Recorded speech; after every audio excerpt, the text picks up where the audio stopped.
I was going to start with a Fester finger check to make sure he has all his fingers intact, but he's not even here. Maybe he blew off more than fingers with his 4th of July backyard fireworks display.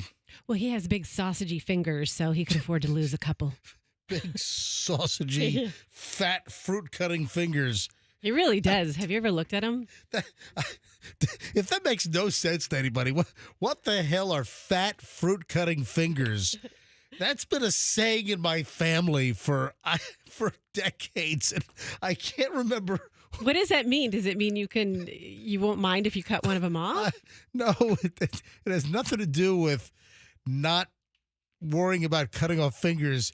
I think the origin of that saying in my family about fat fruit-cutting fingers, I think it had to do with my grandma, my father's mother, and she was a big foodie. She cooked lots of stuff. I mean, she was good in the kitchen, and really everything revolved around food. Everything. And we all know people. Hey, maybe it's you. Listen, food's very important in my life as well. I think it is. Yeah, absolutely. You see that? Yeah, I think food is obviously essential for human life and existence. But listen, And IG accounts. Yeah, exactly. Some people, are just like subsistence level folks and just whatever they need to get by. And some people obviously savor and enjoy. I've known people that really don't give a crap about really good food or food in general. And food consumption was more of just about survival versus enjoyment. And, food is part of life. And where the hell is Fester? I'm like all distracted here. I don't know. Don't worry about him. But continue with this discussion because it reminds me, I just came back from Italy. I literally don't want to eat anything because the food tasted so good over there. Yeah. And now I'm back and I'm just like, well, Roxanne, just eat for sustenance. Just eat for what's good for your body because nothing tastes good anymore. Back to listen, there's still great food here, too.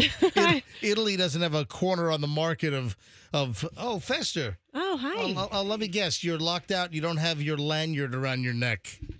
I don't. So when did you get here? How long have you been outside? 48 seconds. Oh, so you just got here. So what is your problem today? I was going to start the show with a Fester finger check to see if you blew off any fingers because didn't you go buy fireworks? So I was at Galaxy Fireworks, the radio station. Hold on to that thought. Let me just finish with my fat fruit-cutting fingers. You got it. So somewhere along the line, somebody said something about my grandmother, my father's mom, and that she was always making food in the kitchen and something about Franny's fat fruit-cutting fingers. And there's obviously some serious alliteration there because my grandma was Franny. Franny's fat fruit-cutting fingers. And for whatever reason, that is stuck. And I don't know if any of us know the exact origin and who and when that was said, but that's just become sort of a laugh point in my family when talking about fingers and food. It's, fat fruit-cutting fingers. So there we have it. Now, yes, Fester. Yes. You seem all disheveled and a gigantic mess this morning. I'm okay. Yeah? I thought I would be exactly what you said, disheveled and a big hot mess. But so why did you get here a minute ago and then you were locked out? And then I saw Andrew race out of the producer's booth, and I assumed that it was to get you. So I wake up this morning in plenty of time.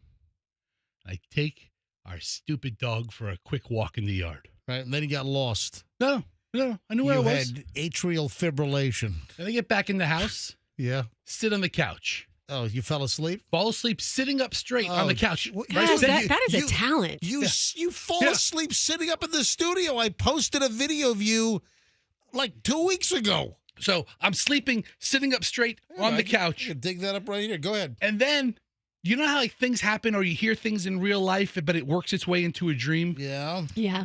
The dog, I'm having like a dream that's kind of, kind of steamy.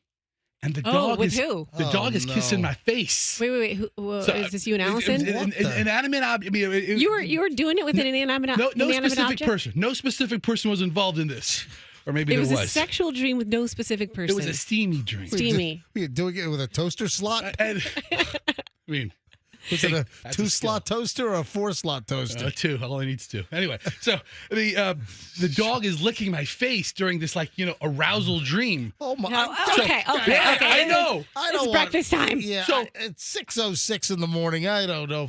Yes. I wake up on my couch at 5:32 Right. with a wet face of dog spit. Oh my! And this is your And- new dog, which is what? What kind of dog is it? Oh God, A what is Bernese it? Bernese Python. Poodle. Yeah, a Bernese Python. No, I said Bernese, and I was joking because obviously a python is Burmese, not Bernese. So They call it a Bernie all right, Doodle. all right. So what's the story here? So the fact was, I had a very stimulating morning with my dog apparently licking my face in this weird so. dream. Yeah. I woke up at 5:32, which is very late to leave, and I barreled all the way here. By the way, that's the video of Fester. Freaking sleeping during the commercial break. My God. This is a couple of weeks ago. This is Fester. Listen. Got my mic. Fester's freaking sleeping You hear that? during the commercial break. Yeah, that's on my Instagram. That's on Certified MJ Radio. And then with the 4th of July weekend holiday, we took a little quick family trip in the Cadillac of Death on Friday. Wait, and I took hold on. everything So out of my car. did the whole family sit in the back seat? Because the passenger front has no seatbelt that works. My wife actually got it to work in the front to where if she adjusts the seat right, it has a nice tension. So I was like, you do you, Toots. But Anyway, it's not going to perform the way a seatbelt is supposed to perform in an accident. probably not. But we went Oh, my to. Have you God. ever been to Wiki Watchy? Why didn't you take the Tesla Model Y? As in, why did you guys buy that thing from that maniac Elon Musk? You mean genius? Why didn't you take that vehicle instead of your 2010 Cadillac with no working front seatbelt? Because living in Florida, the one thing my wife can't stand in her car is beach sand. Oh, And really? Yeah, we go to the beach, we take the caddy. So because let's take the unsafe Yeah. bucket of bolts. She'd rather risk her life in the Cadillac. Right, with all kinds of peeling paint on it and everything. So Friday, before we went to Wiki Watchy, yep. I emptied everything out of my car so we could put, pool noodles and chairs and stuff. Yep. And we go, and I never put my lanyard back in the car. That's why I was locked out. Apologies to all. Gotcha. So Fester is here, and you do have all fingers intact, because didn't you do a little fireworks display at your house? So on the 4th of July, I was at Galaxy Fireworks from 4 to 6 p.m., and they, provided Hold me on. You were doing a radio station appearance. You did an appearance. Yes. Oh, gotcha. And, in a parking lot or at one of their storefronts? The big store on MLK. Oh, gotcha. They also, they've got multiple stores, don't they? Tents everywhere. All Tents right. everywhere. All right, and all your fingers are intact. Yes. All right, fantastic. Your fat fruit cutting fingers. We go right around to that. All right, 6:08 at the MJ Morning Show. I've got an early AITAH. An early Am I the Bleep Hole? Interesting story which has popped up. Just getting rolling here on a Monday morning after the holiday weekend. Traffic's on with Pat. MJ Morning Show back in a minute. Big mess now northbound I-75 south of...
Show, Q105, 104.7 FM, 620, Monday morning. Hopefully, as I said a short time ago, everyone had a great kind of a holiday weekend because 4th was on Thursday. A lot of folks took Friday off. We did.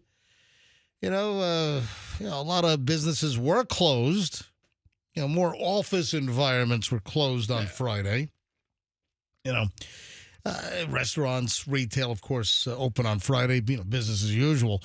So Monday program, hopefully, again, everyone did survive the 4th. I do have a pile of, fireworks-related issues. Sort of an MJ Morning Show tradition, doing a little recap. That'll be coming up in just a bit here on the MJ Morning Show. It might have been a record.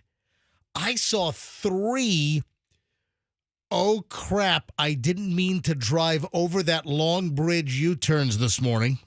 Really? I saw 3 of them. 3. The 2 cars in front of me, and there was one that I saw off in the distance. And for those that don't know what I'm talking about the, son of a... Howard Franklin U-turn after you drove across the entire bridge from the Tampa side to St. Pete. And it always kind of amuses me. And I'm talking about the folks that you can see, they get off at the first exit with it, which is 4th Street, and they take the first U-turn to get back on the bridge and head back to Tampa. So saw 3 of them this morning within my little span of coming over from South Tampa onto the Howard Franklin, getting off at 4th, and I travel down 4th, I pass Gandy, and just past Gandy is where we turn into our office park, where our studios are in St. Petersburg, and 3 cars in front of me made the U-turn, and you wonder, where are they trying to go? Yeah, who are those people? They're obviously not commuters. If you're a commuter, you know your pattern. You don't make that mistake. That's a rookie mistake. Are these folks that just came out of the airport? See, that's my theory. Because I think that it's a little confusing when you leave Tampa International and you've got all those little forks to go wherever you need to go. Maybe some of those are those types of mistakes. Anyway, 3 of them this morning. Just thought it was interesting. Am I the bleep hole? This is a great Reddit.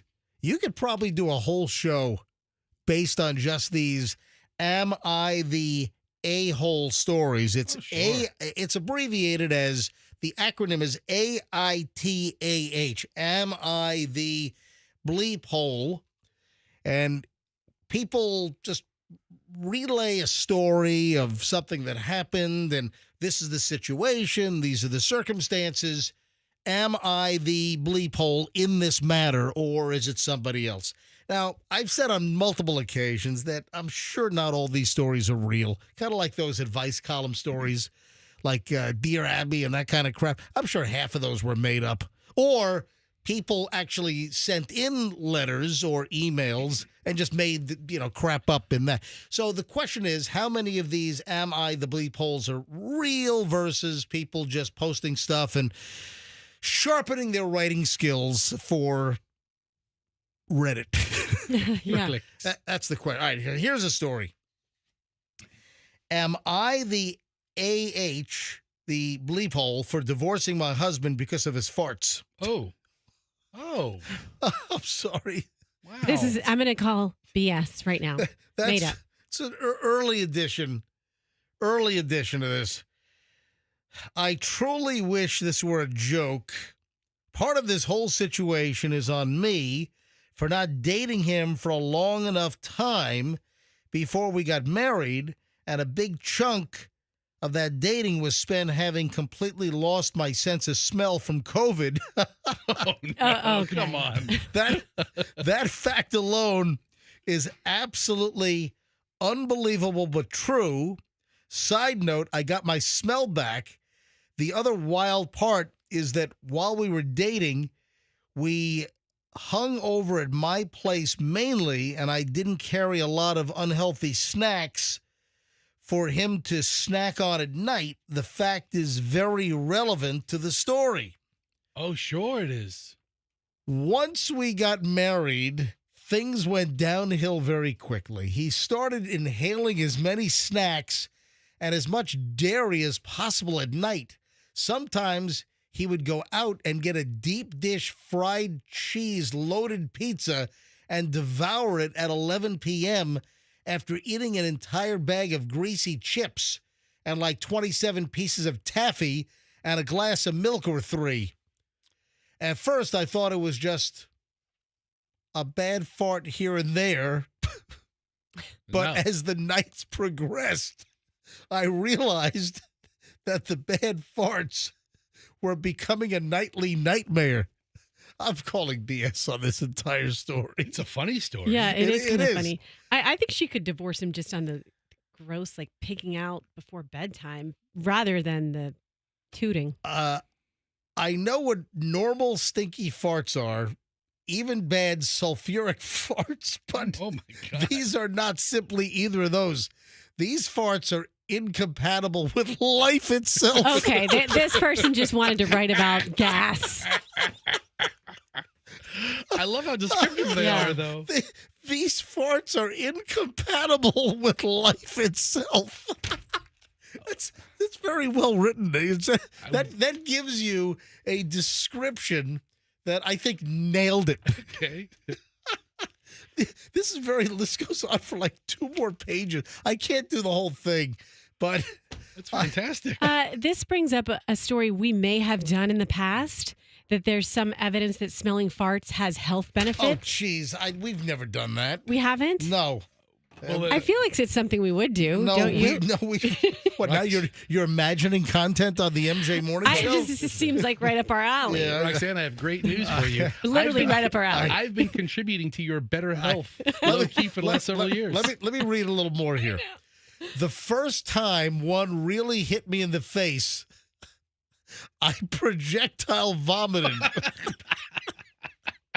I could taste them. Come on. They were almost tangible objects in the air. Oh, okay. I'm convinced they are soaked into the carpet and the walls. Rotten egg is not even enough to describe what the smell is. It's almost as if something literally died inside his stomach and was leaking into the air, trying to kill anyone that smells it. Okay, this is a frustrated writer who's going to get their kicks on Reddit and loves writing about farting. That's pretty much There's it. some kind of fart fetish here. Yeah, that really is. Get their kicks on Route 46. Yeah. Come on. His farts are not human. They are not silly little rotten eggs. There is something wrong with them, totally. These farts are almost alive with a mind of their own, Okay. and they're terrifying. It sounds like she likes talking about farts as much as he likes doing it. If there was a horror movie made about farts, it would be about his. This is so phony. I mean, I had to do this. I mean, You had to. is it a real premise, though, are there people out there who are contemplating ending their relationship over flatulence? I started routine prescription nausea medication to keep my food down at night, just in case, because it was becoming kind of a health hazard because of how sick it was making me. Anyway, I'm so horrified. I even, hang on a minute. When I asked him if he thought the amount of food he was inhaling every night was causing this, he said yes. I asked him maybe he could slow down or substitute for healthier snacks such as sea salt popcorn or a bit lighter and less full of thick cheese snacks. And he said no. His reasoning, he said he likes the way his farts feel exiting as they vibrate his prostate. Okay. This is getting really kinky and gross. All right. I mean, who doesn't? Come on. Folks, the reason why I'm doing this at 6:29 in the morning and not more like 7:30, 7:45. My life has become a living nightmare as I could no longer sleep in my room and also remain alive. Anyway, this thing goes on for like 7 or 8 more paragraphs. It ends with, anyway, that is the story of why I'm divorcing my husband over farts. On the surface level, I know it sounds like it's just about the farts, and then Kinda.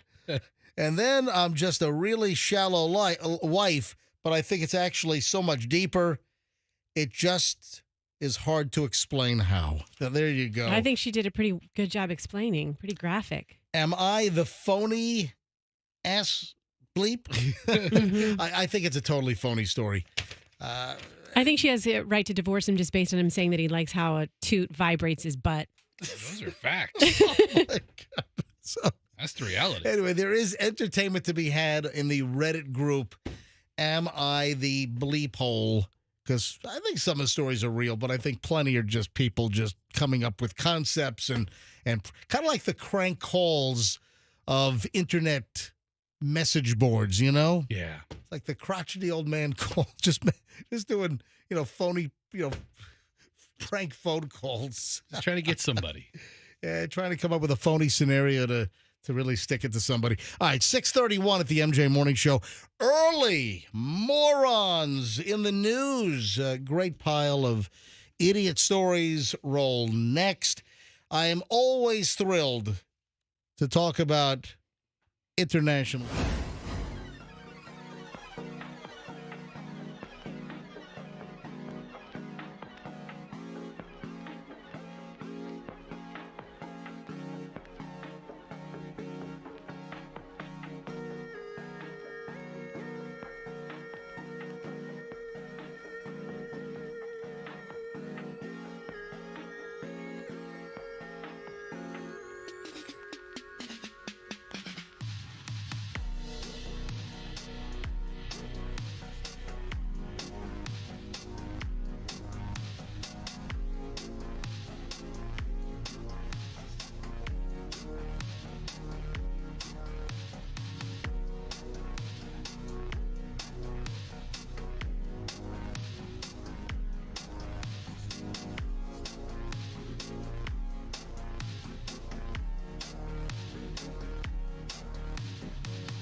is 6:40 exactly at the MJ Morning Show. Early morons in the news.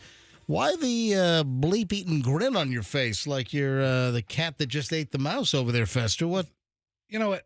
After a long weekend, a 4-day weekend, a holiday weekend, I'm always excited to get back. And I think that's what the case is now.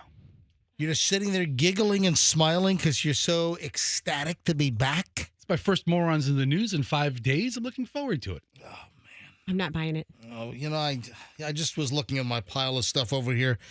That stupid cheese slice on your car story, which is a BS urban legend deal, is still being reported by some media outlets, including morning shows. Did we talk about this like 2-3 years ago? It's been a while.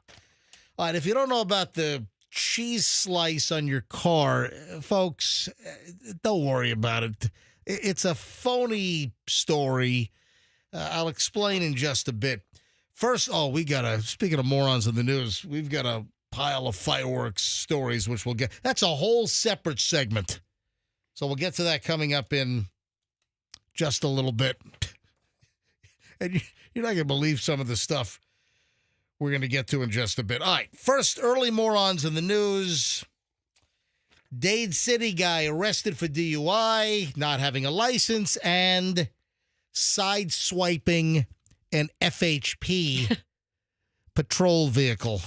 Not a good way to go through life, son. Yep, 23-year-old Dade City dude. What's the matter with you? Yeah, 23-year-old was arrested over the weekend, sideswiped an FHP vehicle. Trooper was parked in a safety zone, which was actually a boundary created by orange safety cones.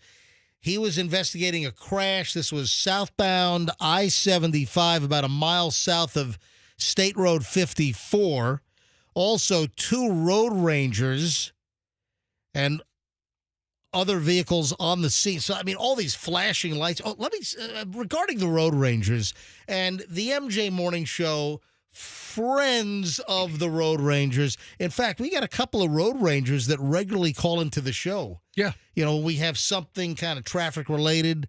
You know, they phone in. So I know that a bunch of the road rangers that are on the interstates around town, they listen to the program. Also, you know, I wanted to point out that I'm very glad, very happy that they put red flashing lights, like emergency vehicle flashing lights, on the road ranger vehicles, because they used to be just all yellow. Orange and yellow? Yeah, amber, yellow, orange, like tow truck lights. They used to only have those, but in the back now, the I think up front they're amber, but in the back, the road ranger flashing emergency lights are now red, which I think, let's be honest here, people take red and blue flashing lights a lot more seriously than a yellow or amber orange flashing light, because you're like, that's just a tow truck. So I am glad whoever made the decision to put red flashing lights on the road ranger vehicles, that was a very smart move, which I totally support. Because it makes it part of the move over law. Well, right? The move over law, even tow trucks, even you're supposed to move over, even orange and yellow tow truck lights, you're still supposed to move over. That's part of the law. So listen, it's new. I'm glad you said that, because not everybody knows that. Any disabled vehicle, if there's a disabled vehicle on the side of the road with flashing lights and a person visible, and not even an emergency or an assistance vehicle, you're still required to move over. If you're in the right lane and somebody's on the shoulder, of course, emergency vehicles, you have to move over or reduce your speed to, 20 miles below the posted speed limit to get by. And it's amazing how many morons I see fly by, especially on the bridge, going home after the show from St. Pete back to Tampa. If you got a vehicle on the side of the road, I just see people in the right lane flying by at 70, 75 miles an hour, and that's technically illegal. So this bonehead up in Dade City, DUI, no license, and you hit an FHP vehicle, what else could you possibly do to be a total schmuck on wheels? Yeah, the driver in a black Chevy swerved, sideswiped one of the patrol cars, and also part of the reason why I'm doing the story is the guy's name. 23-year-old Elmer Joel Perez Ramirez. Get out of here. I'm not making this up. So wait a minute. You've got the biggest white straw-chewing country bumpkin first name, Elmer, and then it's also attached to Perez Ramirez. And I mean, he's a Hispanic male. Are there any Hispanic males named Elmer on the planet except for this guy? Elmer's not a Hispanic name. Elmer? I think this guy's from Guatemala. So maybe Elmer is a thing in like this hamlet in Guatemala that he's from, this little village in Guatemala. Yeah. The driver was identified by his Guatemala passport and ID card. But I was just amazed. Elmer Joel, or is it Joel? Perez Ramirez. Is he the only Guatemalan with the name? When you think of Elmer, you think of, hello, I'm Elmer Fudd. You just think of some like redneck white guy in the mountains of Appalachia, you know? When the trooper approached the car, was he like, be very, very quiet. I'm hunting rabbits. Yeah, unbelievable. What a dope. Is there anybody under the age of 30 with the name Elmer? There can't be. I mean, if you look at the Bureau of Labor Statistics, I'm sorry, the Bureau, who does the birth statistics? Oh, that's another problem here in Florida. You know what's going on with like death certificates? Too many Elmers? No. Hang on. We'll get into that. Oh, there's a big problem.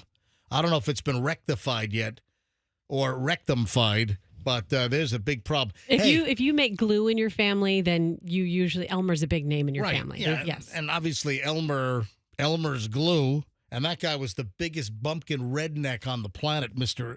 Elmer. Mm-hmm. He invented it and then tried to sniff it for the first 20 years. I wonder if Elmer was the first name of the Elmer's glue guy or if it was the last name. Anyway, who doesn't love a good girl fight? Especially up in the villages. 2 vacationers from Missouri charged in a girl fight in the villages. That's the actual headline out of the Villages News. Missouri vacationers won't be charged in girl fight in the villages. Prosecutors announced that 31-year-old Catherine Northrup of St. Peters, Missouri, and 28-year-old Gina Danforth of Fenton, these are what, St. Louis suburbs, will not be charged as a result of their arrests after an altercation at a home in the village of Citrus Grove. What made these little millennials want to come down here and take their vacay at the villages? Girl fight! At the villages of all places. Yeah. Or were they fighting over a 78-year-old? Exactly. Elmer's mine. Officers had been called to the home where the women were staying while vacationing in Florida. They must have been visiting an elderly relative or some kind of a, old uncle or something. Hey, little girls, reach into my pocket. I've got a Werther's Original in there for you. Just reach on in my front pocket, right there, a little over to the right. Anyway, so they were, I guess, upset over a golf cart and tickets to Disney. I mean, both of them are hot commodities in the villages. Golf carts and Disney tickets. Apparently, that was the tinderbox over why the girl fight occurred. The ladies were screaming, spitting, punching, pushing, pulling hair. It sounds like a makings of a video series, doesn't it? Yeah. I'm not mad at any of this. I mean, I'm glad none of them got seriously hurt. The report noted the altercation occurred within the residence. Officers were called. They were unable to identify the primary aggressor due to the lack of credible witnesses. There were scratches. There were bruises. EMS came to the scene. Both women were arrested on charges of misdemeanor battery, but just the way it's described as a girl fight. And it was over what, Disney tickets? Well, is that right? A fight over a golf cart and Disney tickets. So I'm just trying to, was the golf cart fight over, I want to drive? No, I want to drive? No, I'm driving? No, I'm driving. I know, I'm driving. And then the Disney tickets, what? Dare we say they're Disney weirdos? Andrew, our producer, is back from Disney. Welcome back. Oh, yeah, we got to find out about his Disney trip, if there was any eventful occurrences while our producer was there all last week using his, I think, annual pass to Park Hop. All right, 6:50 at the MJ Morning Show. I just wanted to say girl fight.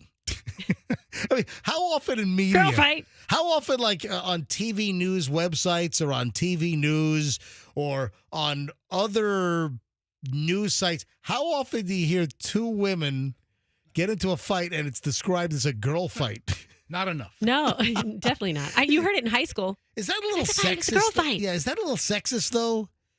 It makes it sound cattier than just a fight. You think so? Yeah. All right, 6:51 at the MJ Morning Show here on Q105. If you have a garage door problem, I want to...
Roxanne. Andrew, the producer for the program, is back from his week-long Disney jaunt. Andrew, turn your mic on in the producer booth. Anything of note? Anything observed? Anything out of the ordinary? I didn't get any text or emails. You were not going to get any text or emails from me because I was not working.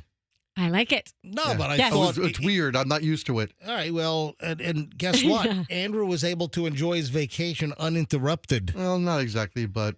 Well, hold on.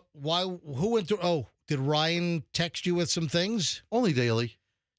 Anyway, he did a pretty good job filling in.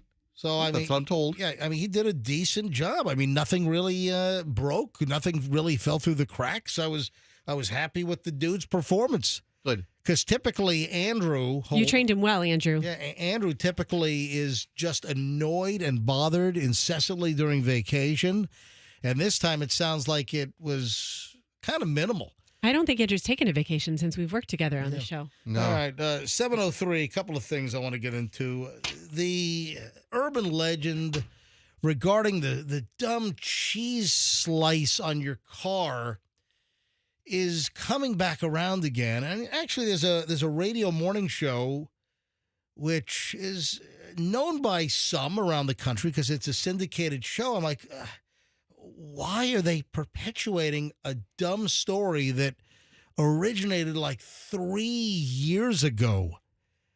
I don't get it. I mean, there's so much out there that this is garbage. It's urban legend. There is not one single report of this actually happening. Anyway, I'll tell you which radio morning show that some of you might know or recognize the name. I'll tell you the story in just a minute. Okay. So you have this woman on TikTok. Oh, jeez, man, that TikTok. And I'll tell you what's very disturbing is the number of Generation Z and millennials that get their news like exclusively from TikTok or IG. I mean, knock it off. Stop getting your news from TikTok. Stop it. It is sad. It's an awful state of affairs that people are going to legitimate news sources to get their news. They're getting news from propagandized BS little minute clips on TikTok. Stop it. All right. We're crying out loud. You done with TikTok rant? No. Okay. I got something else for No, you. actually, I am, but I do You have are? the audio here. No, I haven't told the story yet. I've got to tell the cheese story. So hold on, whatever you want to talk about. It's a good one. Hang on to that for a Okay. second. Let me finish the story. All right. So this is the TikTok audio that apparently has been floating around, reviving this debunked, stupid cheese slice story. Listen. So this is for all my ladies out there. So I went to church on Sunday for about an hour, and I came back out and there was melted cheese on my car. So I called my friend and her mom to come help me scrape it off. And as soon as they came, this white van with like stickers, and they were wearing masks, smoking, pulled out of a parking space that was 2 spots away from me. And they went to the other parking lot across the street where they could watch us clean off the cheese. No, they didn't. You're lying. You're creating TikTok content, you dummy. Why are you misleading people? You didn't come out of church and there was a cheese slice melting on your car. There was no white van like some kind of serial killer, murderer, abductor van. Of course it's a white van. Yeah, of course. Get out of here. This didn't happen. This is a totally bogus story. And this has roots back to like 3-4 years ago when this was circulating on the internets back then. So this is the cheese like halfway scraped off. It was 2 pieces. It literally took an hour for me to scrape all this off. All right. I personally had no idea that they were using this as a tactic to take people now. And if I hadn't called my friend, that I could have easily been taken within the hour that it took me to take off the cheese. And this happened at my church, so I can't even imagine where they're trying to use this on people. But as soon as if you see cheese on your car, lock it, leave. Do not stay in that parking lot because they can easily take you, and they're watching you. They are not. This is a bogus, made-up story. There is no police department in the entire country that has a report of a slice of American cheese being left on somebody's car, melted in the sun, causing the driver to have to stand there and scrape the cheese off. Took her an hour. While a white van with abductors is watching. Seemingly, they place the cheese on the car to get them in a vulnerable cheese removal position. This is bogus. Listen. This is phony. Call the police. Give me CSI. Cheese slice investigators. It's not easy being cheesy. What'd you say? Cheese slice investigators. It's not easy being It's cheesy. not easy being cheesy. Oh, man. This is not a real story. This is not a real occurrence. This is phony. Again, there is no law enforcement agency, no police department in the entire country that has any report of any incident of cheese slices being left on your... And this has also been like water bottle or, I mean, there have been numerous urban legend stories that have been circulating for years about be careful, ladies, in a parking lot. If you see this, it could mean you're being watched and you're going to be abducted. I mean, these are not real stories. Those two clips I just played from TikTok. Stop it. TikTok, not only is it a Chinese spying operation, it is also like the number one disseminator of false and propagandized information. You don't think the communist Chinese government are feeding some of the news content on that site to disrupt the American society? Of course they're doing psyops. Absolutely. And our cheese business. I mean, society and big cheese. I mean, this story has more holes in it than Swiss cheese. Oh, my. Stop. Sorry. You're a regular David Caruso over there. You're like regular CSI Miami. Cheese slice investigators. You're CSI Tampa right now. Is what you are. Maybe the bad guys aren't as bad as we think they are, and they weren't trying to abduct anyone, and maybe they just wanted to make a grilled cheese sandwich, and it's like, it's hot, I'll take advantage of this nice smooth surface. And, was there butter and bread? Yeah, maybe that was the next step, and they just gone to retrieve the butter and bread, and then she came up and started peeling it off. You know, I got to be honest, no matter how hot the surface of the car might be, like a black car in, you know, a 100-degree day, I don't think you're going to get the browning and the toasting effect and the caramelization of the butter that you really want from having it in a good skillet at temperature. You need a skillet. Yeah, you really do. And don't try to put the skillet on the car. That's still not going to work.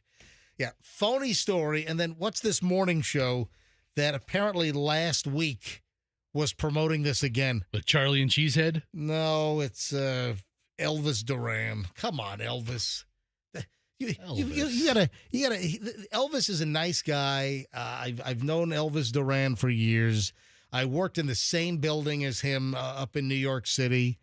I worked right down the hall. I worked for them. My studio and the station I was on in New York City was right down the hall for them. He's a nice guy, but come on, you got like a crew of 25 people running that show, and no one can check the internet that this is a bogus story, that there's no cheese abductors out there. I mean, come on. Come on, guys. Totally phony, fake story. It's circulating on TikTok now. I don't believe a word that this woman says. So this is for all my ladies out there. So I went to church on Sunday for about an hour. No, you didn't. And I came back out and there was melted cheese on my car. No, you didn't. Come on, she's making this up. It's all crap. Don't get your news from TikTok. Kraft can't be happy about this. Kraft slices, that is. Anyway, just a totally bogus story. I have a list here, and this kind of affects us locally. I have a list of the 10 most crowded beaches in the United States. I don't understand people going to beaches and being like elbow to elbow. You have, in many places, miles and miles and miles of coastal frontage and beaches. Yeah. Why don't you find a more secluded, less populated portion of the beach? I never got that, where people are just side by side, packaged in like sardines at the beach. Little postage stamp towels laid out. You're fighting for towel or sheet space or umbrella space. And you see those videos, you see news clips, you see pictures of people at areas and beaches where they're just jammed. Go find a less busy, more secluded spot. It's not like the coast ends. Yeah, you could drive a little further south. But if you look at, for instance, let's say Pinellas County beaches. Yes. I mean, you've got some very crowded spots at St. Pete Beach and Clearwater Beach, but you can go to different spots where it's just a lot less crowded. It's got to look a little harder. You know, I saw something really strange 2 weeks ago when I was in Italy on Capri. They had people, okay, there isn't really sand there. It's all rocks. Yeah. Some beaches are rocky. All pebbles, not like chunks of rocks, but like pebbles. Were they like fruity pebbles? Fruity pebbles. Or cocoa pebbles? Multicolored, more fruity pebble-ish. Yeah. But they had all the beachgoers just plopping their towels on these uncomfortable-looking pebbles, and it was packed. Yeah. Fruity Pebbles, by the way, on sale this week. BOGO at Publix. Just putting that. I bought 2 boxes yesterday. Yeah. Fruity and cocoa. Oh, yeah, both. absolutely. Yes, fruity and cocoa. I am primarily a fruity guy. All right. Wait, hold on. Well, I have in my hand, the reason why I'm bringing this up, there's a new listing out of the 10 most crowded beaches in the United States. And, well... Everyone's in Florida? Well, we have some locally. Actually, 2 of the top 10 are local beaches. How is that even possible? Yeah. Top 10 most crowded beaches in the United States. And this is data that has been analyzed of the 450 most popular beaches in the United States. Number 10 is Clearwater Beach. Number 10 most busy beach in the United States, Clearwater Beach. Number 9 is Silver Beach County Park in Michigan. Silver Beach County Park in Michigan. What is that, on like one of the Great Lakes or something? Oh, those lakes. Yes, then you fresh water, no sharks. Moonlight State Beach in California, Magic Sands, Hawaii, Mission Beach, California, Arroyo Burro County Beach Park, California, Main Beach in California, Golden Gardens Park in Washington State. But number 2, back here locally, number 2 most crowded beach in the entire country, Manatee Public Beach. Really? I've never been there. Is that... type that. It's got to be Manatee County, right? It's got to be. Is that Bradenton? Type in Manatee Public Beach, Florida, Fester. It's got to be Manatee County. It's got to be Bradenton or somewhere along there, right? Well, I found it. All the photos of it. It's in Holmes Beach. Holmes Beach. Right there. Yeah. All the photos look pretty desolate. So they got the right photos. Well, yeah, that is. Make it attractive. Just to the southwest of Palmetto and just to the east of Bradenton is Holmes Beach. Manatee Public Beach in Holmes Beach, apparently is where. So that's number 2 on the list. And then number 1, and I've been there, number 1 is Waikiki in Honolulu. Was it crazy crowded when you went there? It wasn't terrible when I was there. I've been there a couple of times. But again, if you can seek out a less busy beach, folks, I mean, it's available. If you just drive a little further to the north or the south. I mean, just a couple of miles south of this Manatee Public Beach, you probably could have found some public parking and had a less condensed day. Exactly. So 2 of the most crowded beaches in America, according to this list, are right here in the Tampa Bay area. Clearwater and then Manatee Public Beach. So there you have it. We start an hour and 20 minutes of nonstop MJ next. And I'll tell you right now, we are absolutely jammed. Did you see the Alligator beer story? No. We got a Florida Alligator beer story. We'll get to that coming up in just a bit. Also, Roxanne sent me an interesting item about phone usage, which I thought was interesting, which I would like to explore this a little further because I think there's some deep meaning on what you do with your cell phone. So that's on the way in just a bit. Also, we have to congratulate Mickey Sudo. Mickey Sudo, again, won the Nathan's hot dog eating contest. So we got to congratulate her. She won by a lot. Yeah. So 10-time champ. And, of course, Mickey Sudo from right here in the Tampa Bay area. We got to try to get her on the phone if we can. All right, 7:17. We're back in minutes here on the MJ Morning Show, and that doesn't even scratch the surface. Oh, I've got.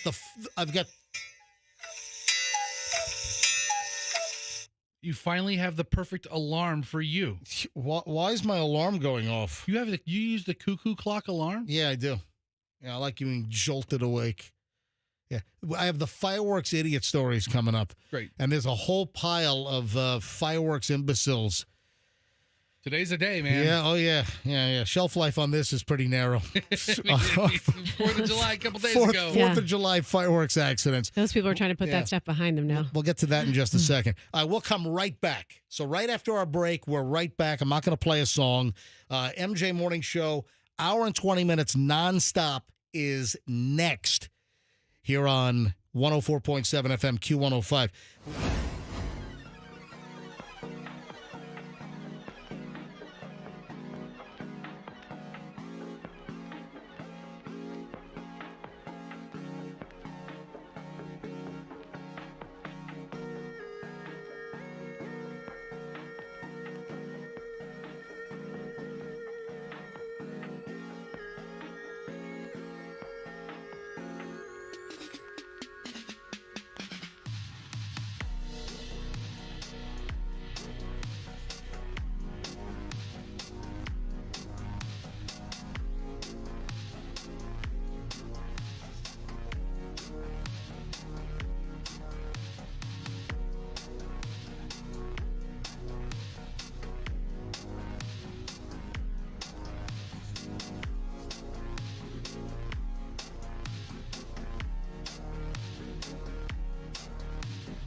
All right, here we go. 7:26 at the MJ Morning Show on a Monday morning, and a whole new week of MJ crapcasting is on. Couple of celebrity items first, then we'll get to the fire. How many cups are you bringing in here? And they made the cups bigger now, Fester, so you would think you would need less. What do you do? So, all right. I'm glad you asked. I'm watching Fester walk in the studio, and he brings in this handful of white styrofoam, Yes. totally environmentally friendly cups. Yes, go. Yes, So- 4 of them. Recently, Why are you bringing in 4 cups? I don't know exactly how the finances work around here, Yeah. but recently there must have been a financial windfall for the company because this was the old cup we use in our cafeteria, and this is the new cup. It's a larger cup. Yes, so we're buying the more expensive cups now. That's so they got rid of Froggy so they could afford bigger cups. It's only in Jeez. the interest of my dear friend that I use all of the bigger cups. So I have 2 cups of water. And then, MJ, I went to my favorite supermarket, Aldi, and got trail mix. This is the indulgent trail mix. This is not the healthy one. So all of the water that you have filled the cups with clearly is going to be knocked over. Yeah, it's right by all the equipment right now. It's moments away from getting, because Fester is a spill-o-matic. Yes, I am. So I have 2 cups Fester of water. is the spillmeister. Fester is that 6-year-old kid that just spills something at every single meal. Then I got an extra empty cup that I can put my trail mix in so I could nibble on it and sound like crap while we're talking on the air. And then I thought, you know what, Roxanne would want some, but not as much as me, so I gave her that was nice. the small cup. Okay, thank you. The little thimble. There's still thimble They cups. still have the little bitty cups available as well? Is They're that not it? quite. I don't know how long we're going to have the big cups. Flavor Flav! Yes. Flavor Flav! He's back. That was a smooth transition, ladies and gentlemen. If you're thinking about going to broadcasting school, forget it. First of all, I don't recommend this business for anyone these days. Stay away from radio and TV, folks. The business has gone to hell in a handbasket. So, Flavor Flav! That is an example of a hella smooth transition. That's not true. That is a segue. What? No, Connecticut School of Broadcasting went out of business saying that kind of information. Flavor Flav! So, Thank you. Flavor Flav, known for the giant clocks. I said giant clock. Yes. Flavor, I'm putting the trail mix in the cups. I don't want to hear your trail Listen, mix. I'm sorry. Listen, you didn't play the song. I didn't have so much time as I normally do. All right, there we go. Good. All right, we're back. All right, go ahead. All right, now we're good. We both got trail mix here. We got water. We're ready to hear about Flavor Flav. Flavor Flav! Flavor Flav, who is known for wearing the big clock around his neck, is the new hype man for the U.S. water polo team for the Olympics. What? All right. Come on, guys. What? He'll take an endorsement deal where he can get it, right? Are you kidding me?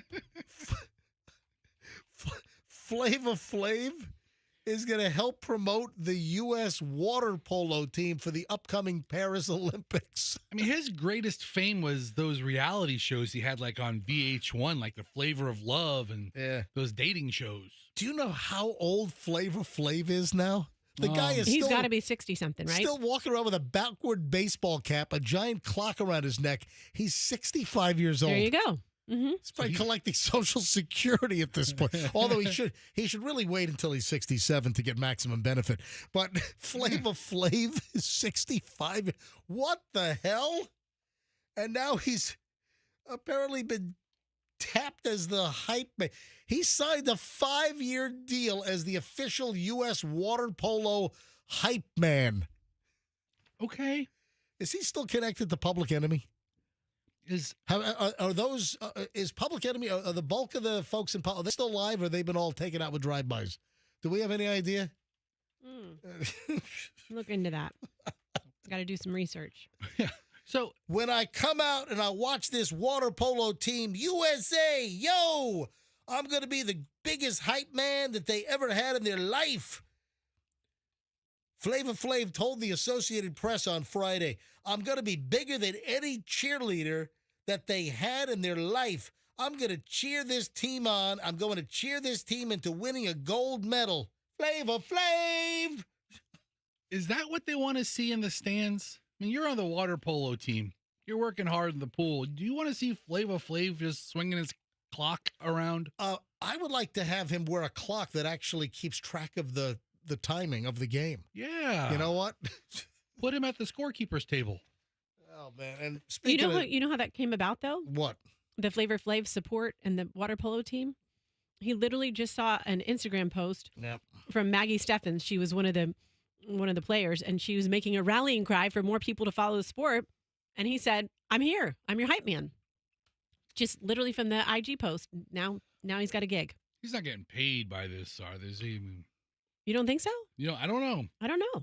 I don't know what the budget is for a U.S. Olympic water polo team hype man is. I mean, I don't know. I didn't know it was a job opportunity. I didn't know it was a thing. He's doing it, out of, patriotism and support for the team. But line item in the budget, right? Yeah. A couple of early celebrity items here. Justin Bieber is allegedly being paid $10 million to perform at that Indian billionaire son's wedding. Dude, take the money, Justin. Yeah. Oh, my God. Indian billionaire heir Anant Ambani is having some pre-wedding celebration in Mumbai. So this is not even the wedding, and allegedly Justin Bieber is being paid $10 million to fly to India and perform for the pre-wedding celebration. Justin Bieber's about to become a dad, so that's a nice little, right, college fund right there for his kid, right? Yeah, we've talked about this guy in the past. The billionaire? Yeah, it's the billionaire son. It's like an Indian billionaire, and the guy is kind of heavy, and he wears these like muumuus, He can wear whatever the hell he wants. I'm telling you right now, if this guy was not the son of a billionaire, he would be in a deep freeze as far as his female encounters go. I'm telling you right now. there's a $500 million. He would be like that frozen seed vault up in the tundra, up in the Arctic Circle. What songs will the Biebs sing at the wedding? Do you know? I like Curry. No, I don't. So, Justin Bieber, $10 million. Wow. The appearance apparently happened on Friday. I saw the story before before the actual show. I think I saw the story like Wednesday night or Thursday. But Justin Bieber, $10 million. This was at billionaire heir Anand Ambani's pre-wedding celebration on Friday. He sang over a dozen of his hit songs, including Baby, Love Yourself, Peaches, and more at the private concert. Hey, good work if you can get it, man. I have no animosity toward Justin for taking this gig. $10 million he probably had no desire to go to Mumbai. Until you put $10 million in front. That's the point. Yeah. It's like, what the hell would get Justin Bieber to fly from the United States to Mumbai? Yeah, probably, right down the block from where Slumdog Millionaires was filmed, right? Mm-hmm. What? I love that movie. That was a great movie, by the It way. really was. That was one of the. That's on my top 10 list. I think is one Mine of the greatest movies of all time. I love that movie. What's your price to go to Mumbai to this wedding to just tell a couple of morons in the news stories? I think 1,000. For the airfare and a couple of bucks. Yeah, 1,000. But business class ticket. Yeah. At least a 4-star hotel. Add $1,000, I'm there. Yeah, me too. But just add some Xanax to the flight. I'm there. Yeah. By the way, they paid Rihanna. She did a 90-minute performance for this family. A few months earlier, they paid her $6 million. Yeah, I think we mentioned that. But Bieber was paid $10 million to do a private show. But what I'm thinking is he probably had no desire. He probably got an inquiry. No. Justin, let's go over, Justin's business manager. Justin, let's go over All right. Some possibilities. What do we got? All right. We have Kellogg's Corn Flakes. They want to have you maybe endorse the cereal. All right, but that's a maybe. All right, let me think That's about a it. maybe, yeah. All right. Some rich bitch billionaire son with money to burn. They want you to fly to India and perform at a pre-wedding celebration. You know what? I don't want to do that. No, You know what? much? Just tell them $10 million and I'll do it. That's like go away money. That's like so much money. Just give them an astronomical fee so they'll never call me again. Exactly. You throw out a number that is so ridiculous that they're just going to say, "Oh, forget it." Well, they booked them. All right, I'm coming. It's probably $10 million. All right, and then got a little P. Diddy update. Oh, there are more stories. I don't know if you saw this, but there are stories circulating. And I saw something over the weekend during our break that things apparently are heating up with the Sean Combs P. Diddy deal, in that there are rumblings that there's a huge federal probe and that federal charges are coming. Hey, Fessa, I didn't print out the story, but there are not a lot of additional details. I pretty much gave you the headline, which is really the meat of the story. But type in Sean Combs. You don't think type in Sean Combs federal investigation, and some stories from just a couple of days ago will pop up. There are just rumblings that hit news that it's about to heat up, and it could be soon. That here we go. Sean Diddy Combs under ongoing federal criminal investigation in New York. That was from 1 day ago. Yeah. So again, just in the last couple of days, it seems that news media that they're getting details and info, and if just in the last couple of days we're getting more stories on the heels of the federal raids at Sean Diddy's Miami and Beverly Hills locations, if we're starting to get new news, there are obviously some rumblings that maybe something is coming down soon against Sean Combs. But there was one other item about mystery pink cocaine that apparently is popping up all over New York City. Mystery pink cocaine, but The headline was mystery pink cocaine allegedly enjoyed by Diddy sees bump across NYC's drug scene. Was that bump? Was that a little double entendre there? If it was the Post, you know it was. I mean, both words work. I mean, it's right. The Big Apple's newest drug bump isn't so pretty in pink. Who did that song? For $100. Who did Pretty in Pink? Oh, I remember the movie Pretty in Aren't Pink. you pretty in pink? Come on, who did that? I mean, I see guys with spiky hair. Come like on. with Don't- spiky don't- hair. don't look Not it up. like, No, I'm not not like the looking. Cure spiky, but let's take it down a 5 notch. seconds. Who did Pretty in Pink? Come on. Fester, do you know? $100. I remember Molly Ringwald was in the movie back when everybody thought she was attractive, but she was never really a pretty. No, she was. I thought, I like Molly. So you were in the Molly Ringwald not attractive camp? Is that it? I always found her attractive. Anyway, She was cute. no one knew that Pretty in Pink was done by the Psychedelic Furs. Come on, darn guys. it. Yeah, you're right. Yeah. Come on. Oh, now I'm right. Oh, thank you. Oh, thanks for affirming that. I live You're for right about Roxanne's affirmation after Hey, the fact. You could have said the flaming butt monkeys and she would have been like, oh, yeah, you're right. Hey, I just had a flashback because here I am, like, you're saying you didn't think Molly was attractive, and I said, she's cute. I told you when I saw her at an airport recently, since I've known you guys, and I like stalked her. Like I kept trying to get closer and closer and sit next to her. It was really weird. Until she had to call security on you. Exactly. Get this weirdo away from me. Totally. Because those movies, Pretty in Pink, 16 Candles, formative years. Yeah, so, I got to make a phone call. I just got a note that I got to make a call, and I'll explain in just a second. Yeah, but mystery pink cocaine that apparently P. Diddy likes is circulating up in New York. Just all these things we know about P. Diddy now. And he apparently, it's a synthetic drug concoction known as 2C or pink cocaine. Cheaper than Coke, said Ray Donovan. Not the TV show guy, the former chief of operations for the U.S. Drug Enforcement Administration. Anyway, let me make a call quickly here. Got a surprise. Got a little surprise here. All right. All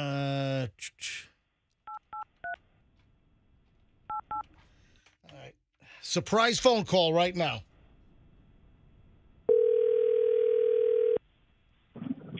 This is Mickey.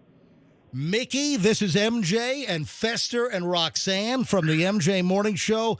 Ladies and gentlemen, it is world champion hot dog eater Mickey Sudo. Oh, my gosh. Thank you so much for the epic introduction. Congratulations. Mickey, great to have you back on the show. I just mentioned, hey, maybe we can get you on the phone this morning because I mentioned we had to talk about your historic 10-time win. Folks, if you don't know Mickey Sudo, Mickey is the female competitive eating champion. She just blasted down a massive 51 hot dogs in 10 minutes at the Nathan's Hot Dog Eating Contest up in Coney Island in Brooklyn on Thursday. And Mickey lives right here in the Tampa Bay area. Mickey, are you and your husband still up in Port Richey? Yeah, we're Tampa proud. Oh, my gosh. Thank you so much to everybody who supported me for this 10 years of a crazy journey. I lost my voice screaming for the guys contest, actually. We'll get to your competition, which obviously is the reason why I have you on. But since you brought up the guys competition, I'm sorry, did you see the guy throw up? Did you see him? In the industry, MJ, it's called the reversal. What was that, Festa, the reversal? It's called a reversal, isn't it, Mickey? It's not called throw up. But you're talking about the chugging contest, right? Yeah, nobody actually, I think, lost it in the hot dog eating contest. Was it? I just saw video of some guy. Oh, was it the lemonade chugging contest? Yeah, it was a chugging contest. Yeah, I think he was just kind of a Badlands fan, and he's the Badlands is the chugging champion. Right. But yeah, I think he probably bit off more than he could chew.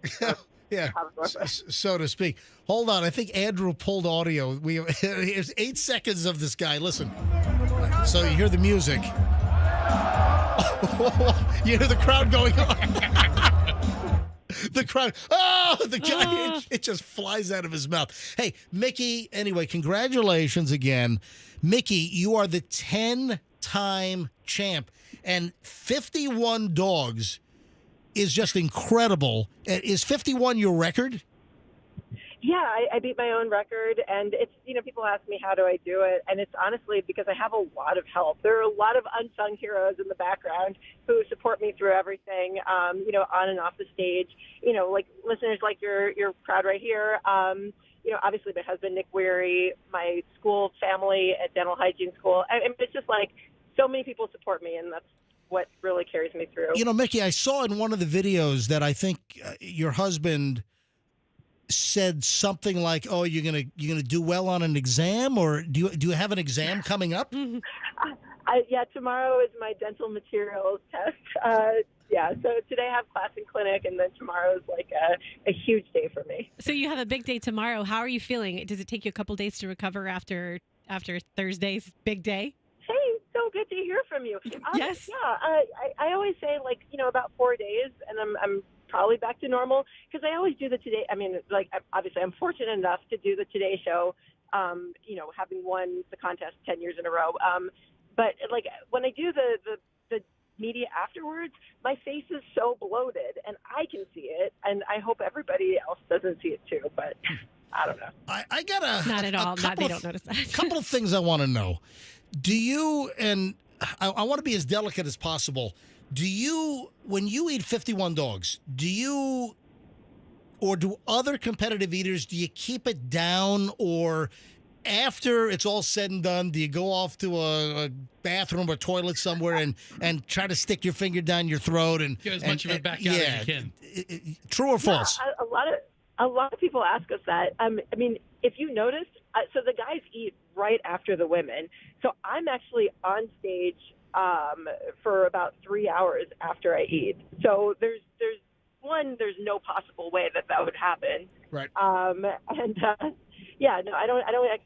go back to the hotel until 3 hours afterwards. But no, I mean, I think if you were to develop a habit like that, it would probably train your body to lose. I don't know how to phrase that, but no, that's not what you want to do. Mickey, you trounced a lot of the men. Yes. Thank you.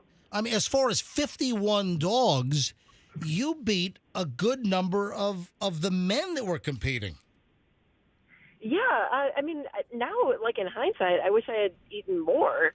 I mean, I kind of I fumbled in the first couple of minutes, and looking back, I probably could have done a little bit better. But because I'm looking at Patrick Bertoletti. He won the men's competition, which if Joey Chestnut were there, Patrick Bertoletti would not have won the men's competition because Joey Chestnut would have. But the men's winner, he wolfed down 58 francs. Mickey, you were at 51, just 7 dogs behind the male winner. It's tremendous. Yeah, I mean, it's pretty crazy. I think, what this shows is that, the women's record is just going to go up from here. 10 years in this game, I still have a lot more to give, and a lot of exciting things are coming up ahead. Mickey, you deserve, as the female champion, you absolutely deserve, I think, even more accolades than the male winner. The male winner, yeah, absolutely. And, sure. and I'm here to make sure that we do that on our show. Oh, thank you. Mickey, it's funny because I told the guys about it, but back in October, Mickey and I got a chance to do something really cool at 5A High School. I got a great conversation with you and your hubby, with Nick, and we got to, watch the teachers do a competitive eating competition that was really cool. And the first thing I thought to myself when I saw you in person is, wow, she's so tiny. Where's she putting all this food? So it is that, MJ, you're talking about female doing this, but I mean, I've seen you in person. It's amazing what you do. Thank you so much. And Mickey, I would imagine that with your dental school and your exam coming up, that you're going to go into the dental hygienist field. I mean, that's the plan. I mean, if tomorrow's exam goes well, I'm sure it's going to go well, and I'm sure that. Do you have your eyes on any particular facility, or you're just going to pass, get your certification, and then you're going to shop for a job, or do you have a job ready to go? Yeah, I don't know. We'll see. I mean, that's yet to be decided. You know, you may want to talk to the folks over at Major League Eating. They could probably use a dental hygienist there.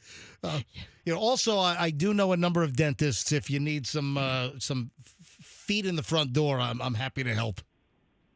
Thank you. Mickey, anyway, congratulations. Mickey Sudo, the female competitive eating champion at the Nathan's Hot Dog Eating Contest up in Coney Island on Thursday. And Mickey is a Tampa Bay area resident. She and her family live right up in Port Richey. So it's great to have Tampa's very own, or Tampa Bay's very own, Mickey on the program. And congratulations again. Thank you. All right, good luck. Hey, let us know. Email me back on your final exam, okay? Thank you, will do. All right, we'll talk to you soon, Mickey. What are you, her father? Email me your grades. I have to look at your report card. No, listen, I want to see her do well. Absolutely. And obviously she has her eyes on a dental hygienist career. And I think it's fantastic. Tampa Bay representing girl power. Look Love at it that, all. the whole thing. And when you think about what she did, 51 dogs, and the male did 58? I mean, she is not that far behind. You know what she ought to... With Joey, first of all, do you think Joey Chestnut will be back next year? Or you think he burnt that bridge? There is such an opportunity for a major spike in interest and ratings if they lured Joey Chestnut back either next year or a year from now, or 2 years from now, rather. That could be a big Joey Chestnut coming back. The ratings would shoot through the roof on that thing. So we'll see what happens. Listen, good for Mickey. Hey, Joey went to Fort Bliss and ate 57 hot dogs in 5 minutes. How many? 57 in 5 minutes. In 5 minutes? Yes. Half the time. He would have won it hands down if he were there. So, oh, yeah, absolutely. This is a paper champion for the men, but congratulations for Mickey. A paper champion, is that it? That's what he is. Yeah. All right, there is a major problem that the Florida Department of Health has been potentially cyber hacked. And there's a problem with getting death certificates or marriage licenses or they do birth certificates. Yeah. I mean, this is a crazy story that for days and days now, people can't get certificates. A possible cyber attack against the Florida Department of Health's certification system has caused some major problems, especially at funeral homes. And it seems, now this was published on Friday. This is a story from Fox 35. So the system's been shut down partially? Yeah. This is from Fox 35 in Orlando.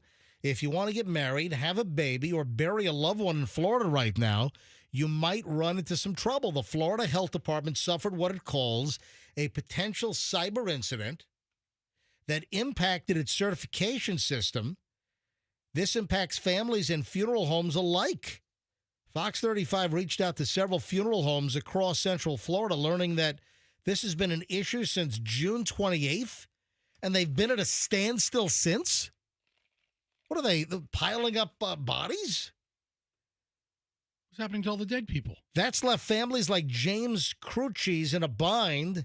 You need closure, he said. Crucci says that his sister just wants to grieve. Her husband passed away last week, but still haven't been able to move forward with his arrangements. They told me, no, we can't do it. Funeral homes in Florida need a death certificate from the state's Department of Health before they can arrange a cremation or a burial. Oh, so funerals and cremations came to a standstill? You also need death certificates to claim insurance. Is there a resolution yet, or is this still any funeral home operators listening right now? I mean, just common sense dictates that's not a backup that can sustain for a long time. Right? Any people having trouble getting birth certificates? Yeah, exactly. They might have to get refrigerated trucks and put them out back or something. Right. Anybody affected? Is it still going on? Fester, see if we can find an update to the story, because this was as of Friday. I can't imagine that anything significant happened over the weekend. But if anyone's in the funeral business, are they still having trouble with the Florida Department of Health and getting these certifications? If you want to fire up the phones, 800-990-1047. 800-990-1047. That's how you get on. If anyone can fill us in, because as far as I know, this is still happening. That's a mess. That's awful. The Florida Department of Health can't issue those certificates right now, so funeral homes can't operate as normal, leaving this Crucci family and others all over the state frustrated and confused. While all scared and confused. As bad as the death certificates are, there's also the marriage certificates. You've been planning your wedding for a year and a half. It would have been nice if the state had put out some information to the people. The Florida Department of Health told Fox 35 in a statement there have been temporary outages of online vital statistics system following a potential cyber incident. As is standard practice, the department is coordinating with law enforcement and all relevant stakeholders. Any affected parties will be notified as a comprehensive assessment of the situation is completed. What? No timeline on how long the system might be down. So wait, they can't bury people? You can't.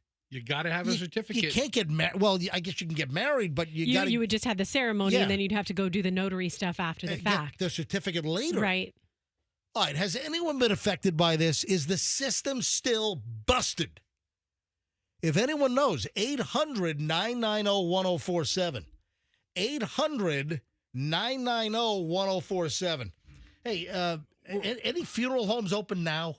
So all of them say 24 hours because, people die all the time. Look at Gonzalez here. Let's call up the Gonzalez Funeral Home. All right. On North Dale, Mabry. All right, just leave that right there. 813-931. Hang on a minute. 813-931. What is the rest of that? Okay. All right, Fester, pick up hot 2. Gonzalez. All right, hang on a minute. Oh, you got it. All right, pick up, Fester. Pick up line hot 1 and see if they're. You there? All right, you got it, Fester. Hey, right, my Fester's name is Fester. Is one of the funeral directors in? Oh, just ask them if whoever answered the phone, or are they an answering service? Is this an answering service? Yeah. Andrew's getting some calls now too. That's okay. I don't have a dead body on me. I'm just looking to speak to a funeral director about something. Just tell them you're planning on having a dead body. I was looking for one a little more immediate than a callback. I'll appreciate it. Thanks a lot, man. All right, thanks. All right. So I'll tell you right now, the guy at the answering service sounded like Lurch. He's like, yes.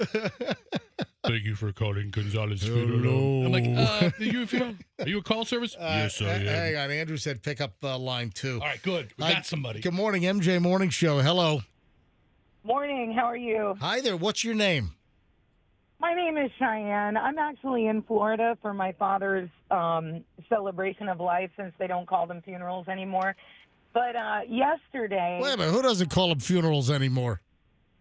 Well, apparently when people pass away and it's really hard on the family, they wait, don't have a funeral, have it about 2 months later and call it a celebration of life. So here we are. But we were able to get him cremated, even though you have to get a permit and all that to have somebody cremated. But my childhood friend, her father was 76. He passed away yesterday. Right. They're holding him at Doby's in Hudson, and they told her yesterday, we've got to hold him here. You can't make funeral arrangements. We don't know when it's going to be. We're going to call you. And they're holding her dad. All right. So that is as of yesterday, right? Yesterday. Wow. All right. So I guess the Florida Department of Health system is still down and cyber hacked. And again, marriage licenses, birth certificates, death certificates are all frigged up right now because I guess their system was all jammed up. I wonder if they're going to be handed some ransom. You got to pay the cyber attack ransom to get the system released again. What a mess. Well, look what happened to healthcare in February with changehealthcare.org. Look how many thousands and thousands of practices across the country could not bill their medical claims. We are still coming out from under that huge cloud. I mean, it put many people out of practice. Other people had to take loans. This is healthcare. This is not just this issue that you guys have here today. I mean, this is across the board. Yeah, the number of cyber attacks, these ransomware notices. I'm telling you right now. Hey, thanks for the call. I appreciate it, Cheyenne. Hey, you're welcome. And I'm so sorry about your friend and I guess what they're going through. You know, you can't get closure right now. Let me tell you what needs to happen before I move on. This is the world according to MJ. The U.S. government and the President of the United States needs to come out and say that we are going to consider cyber attacks against individuals, businesses, institutions in the United States of America. We're going to treat this as an act of war. That needs to be done.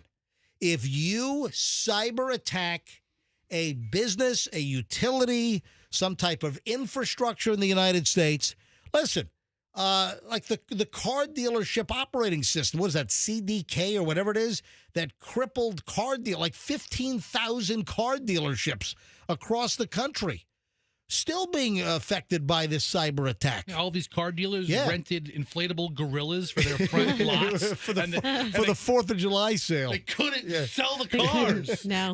And listen, bottom line, a lot of these dealerships have had to go to like handwritten paperwork deals like they were knocked back into 1959 or something.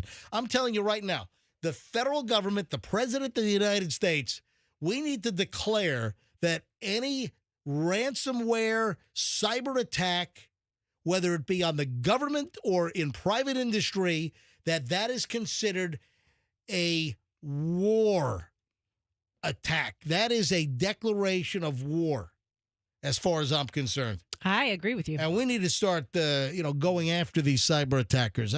You send in like hit squads, and you just take them out, bullets to the back of their heads. You sneak into, You sneak into Russia. You sneak into. Yeah, that's going to go over real well. This is a very well thought out plan. Into some of these Eastern Bloc countries, and you take them out like you're Mossad hunting Holocaust, perpetrators. Listen, you take them out. You have like their cell phones blow up in their face and all kinds of crap. MJ for Secretary of State. Yeah, tell me about it. Yes. No, I tried to. I had a friend who I thought was a funeral director, but apparently he died. Wait, what? I met a guy who was a funeral director several years ago, and I had his number in my phone, and I called him, and his wife answered, and he died like a year ago. What? Yeah. So that's you had a guy who was a funeral director? Yeah. Well, and you called him up? Well, he's in my phone. Just now? Well, he's in my phone. That's why you were off the air. Yeah. I have a whole, I have thousands of people in my phone who I've met over the years. I have them saved under what they do. He passed away? Yeah. What? A year ago? Roger. I haven't talked to him. I haven't talked to him in 10 years. It was like, hey, I had to, kind of quickly reintroduce myself. And hello. I was like, hey, I'm looking for Roger. This is Fester from the MJ Morning Show. Roger's dead. And well, that's awful. That's what I said. Yeah. I was like, well, hey, at least it wasn't this week when he couldn't get his license. Yeah, well, it's not a license. It's a death certificate. Apologies. Yes, I need a license to die. Sorry to Roger's widow. Thoughts and prayers. A friend of mine works for hospice and says they have to enter the death certificates manually right now, and it's a real problem. Okay. It's a delay. All right. So it's affecting people. All right. So, Roxanne, you want to talk about the phone deal? I do. I observed this. I've been observing it for a long time, but I had more, when I was on vacation, I had more time to have vacation thoughts. And I was like, I wonder what this says about someone. I wonder if there's an etiquette to this. I know what I do. And then I thought what I did was the right thing, but now I'm thinking it's the wrong thing. All right. Ladies and gentlemen, it's time for a Roxanne observation. Yes. Okay. When you guys are with other people. Yes. And I'm thinking. Oh, hang on a minute. I'm still like in the toilet. Hang on a minute. Let's hang out in here. Let me shut the toilet off. Okay, it's off. When you guys are with other people, mostly I'm talking in social settings. So say you're at a bar hanging out with a group of people, or maybe you're out to dinner with people. That's the most common place that you see this. What do you do with your cell phone. Are you a screen up guy or a face down, screen down type of person? This is assuming that you keep the cell phone on the table. That's an expansion of the conversation. It's an expansion of the conversation. Should you even have the cell phone out? If you're at dinner at a restaurant, should you even have your cell phone on the table? So are you a table cell phoner? Or put the damn thing in your purse, or put it in your pocket. Yeah, if you put it in your pocket, if you're sitting down, just jam it between your crotch or something. Yeah, you know? let's get all the radiation as close as we can to our crotch. I'm a kind of get it away from my body, put it on the table kind of person. So what do you do? So the question is, if you do put your cell phone on a table when you're out at a restaurant or at a bar, do you turn your phone screen down or do you have the screen up? Because if the screen is up, oh no, people can see notifications, or if somebody's phoning in, you can see who it is. Texting, sending texts. Yeah. I have been on the bad end of this deal before. If my phone is out, is either in my pocket or face down if it's out. All right, hold on, ladies and gentlemen. Time for a fester on the bad end of a phone deal. One thing I like to do, because I'm a smart ass, is I like to text people in the group that I'm in about other people in the group. Like you do every day on the show. Right. Like I'll text you about something MJ is doing, or MJ is about something you're doing. Yes. I was at a birthday party for a guy we used to work with at the old radio station. Who's that? Brian Fink. Oh, yeah, Brian Yeah, Fink. great guy. Nice guy. I'm at his birthday party, and we're having dinner. And I'm sitting next to Brian. There's a couple people sitting on the other side. Yep. And a couple people who I didn't know came to the party. And one of them looked like a very heavy set Taylor Swift. Just blonde, tall woman, just very large. Large Taylor Swift? And Fink gets up to use the facilities or go somewhere, and I send him a text. Right. I was like, hey, who invited Taylor Swift's fat aunt to your party? Oh, God, really? And thinking he would see it and he would chuckle over it. He leaves his cell phone face up in front of the fat aunt. I have no idea who she is. Oh, my God, and then really? Fink comes back and he sits next to me or close to me, and the woman says, somebody wants to know why you invited Taylor Swift's fat aunt to this party. And did she know that it was a text about her or no? I don't know, but she must have, because it was like, who invited Taylor Swift's fat aunt to the party? She's the only one that even came close to that description. God. And Fink's just dying. Oh, so, man. Happy birthday, Brian. All right, so the question is, you want to ask our listeners? Yeah, I want to ask, do you go screen up or screen down? Because I always do screen up. Mostly because my text messages don't come through, so I don't have too many worries that somebody's going to text something and I want people to see. Wait a second. What? Well, I mean, like I have them hidden, so basically you're never going to. I thought maybe you had a defective phone or something. I haven't gotten texts in 3 years. Yes. Yeah, but still, my notifications from other apps and social media and stuff pop up, and I was thinking to myself, I got nothing to hide. I'll put my phone right out in front of you. You can see what pops up, but I notice it's kind of rude because then I still will see the notifications come up like an IG message or whatever notification from whatever app, and it will detract me. I'll see it out of the corner of my eye and I'll look at it. So I said, maybe I'm being rude. Yeah, I've got nothing to hide, but am I being rude by having it face up because I'm going to see the little blings from it? So should I do face down so as not to disturb other people? I'll grab a couple calls here. Folks, would you like to weigh in on cell phone face up or face down? So screen up or screen down if you are a cell phone public placer, meaning you put it on the table at a restaurant or at a bar, or maybe you're at a friend's house in the backyard, you're barbecuing, you're all sitting at the table having a conversation, your phone's out. Are you screen up or screen down?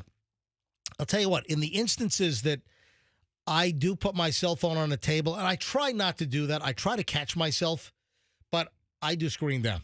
Absolutely. Okay. All right, let me give out the number, 800-990-1047. Any thoughts on cell phone screen up or screen down? Fire up the phones. Let's go. Or if you have any fat Taylor Swift, was it the aunt? I said, who invited Taylor Swift's fat aunt? And it did not go over well. 800-990-1047. You like cell phone screen up or cell phone screen down? 800-990-1047. 800-990-1047 is how you get in. Andrew is screening calls right now. We'll go to phones in a moment. See, now, MJ, if I saw you with your screen down, what I would say to myself is, what you got going on in that phone? You got a big meth distribution center that you're managing from your phone? Is he cheating on Michelle? You got some nudes coming in you don't want anyone to see? All kinds of messages coming in. Well, also, it's an attention thing. If you see your phone, you're diverted, obviously. And, just keep your phone face down so you can focus on the person you're with. All right, let's hit the phones. 800-990-1047. Steve is up first. Steve, welcome to the MJ Morning Show. Hello, Steve in Spring Hill. Hey, how you doing, MJ? Doing fine. Yeah. So, anywhere I go, I pretty much put the phone face down due to the fact, with the new iPhones, too, keeping the battery on, the screen on. I just face down. And, again, like you were saying, it's pretty much to give focus on the person you're with.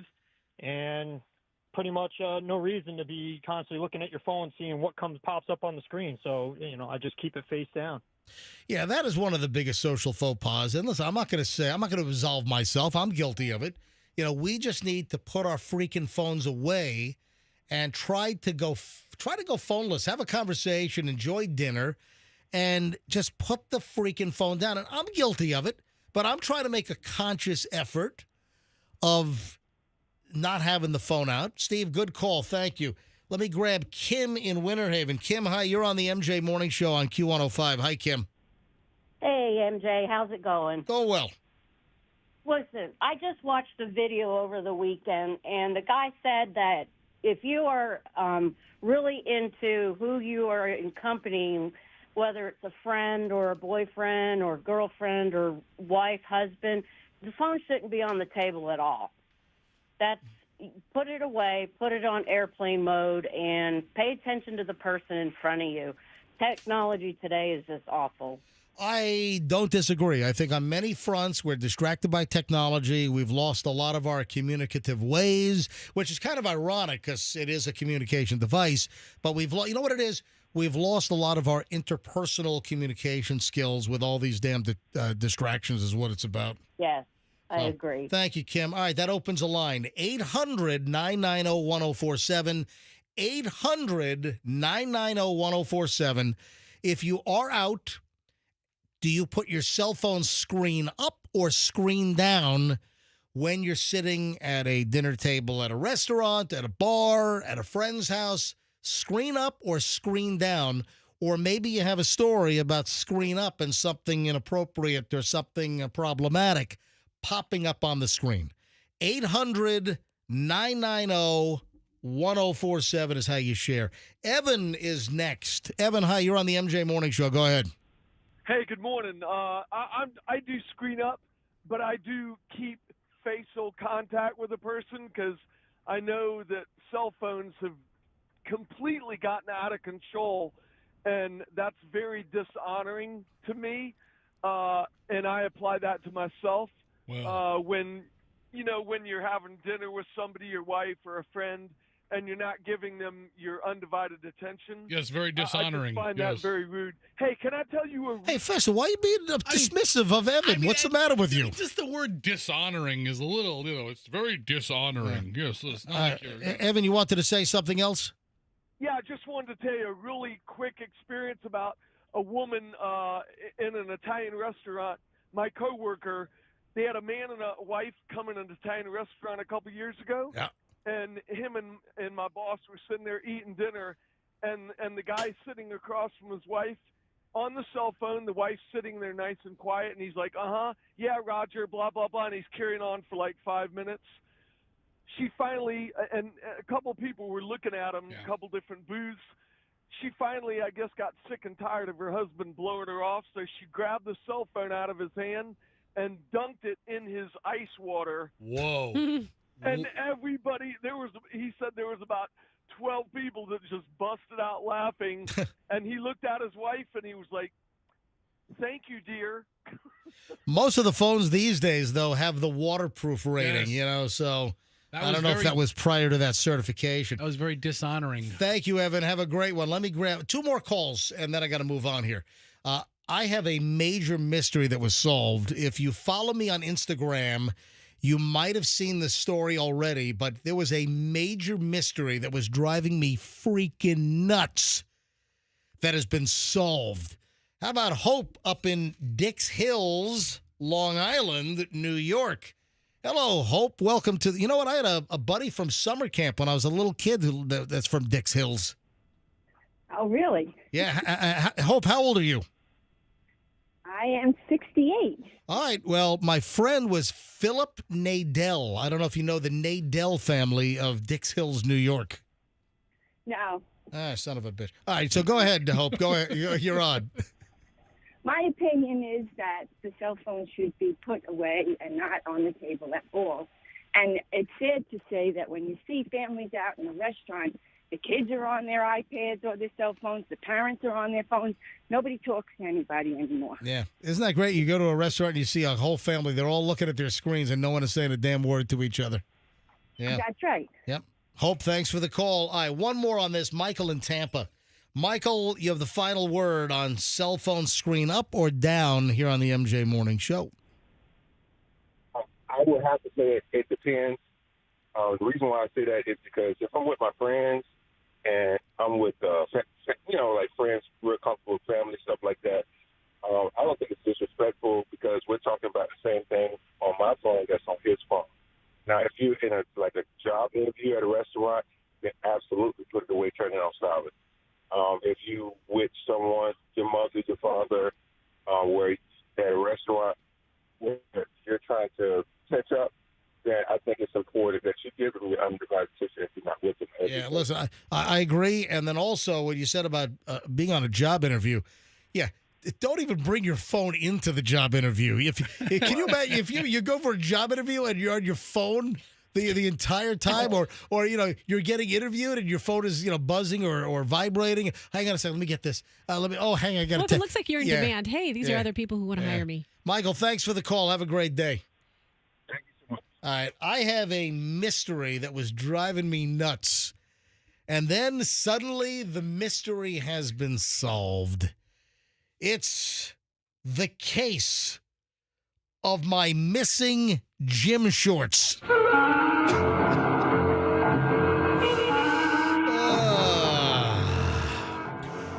In the back of my vehicle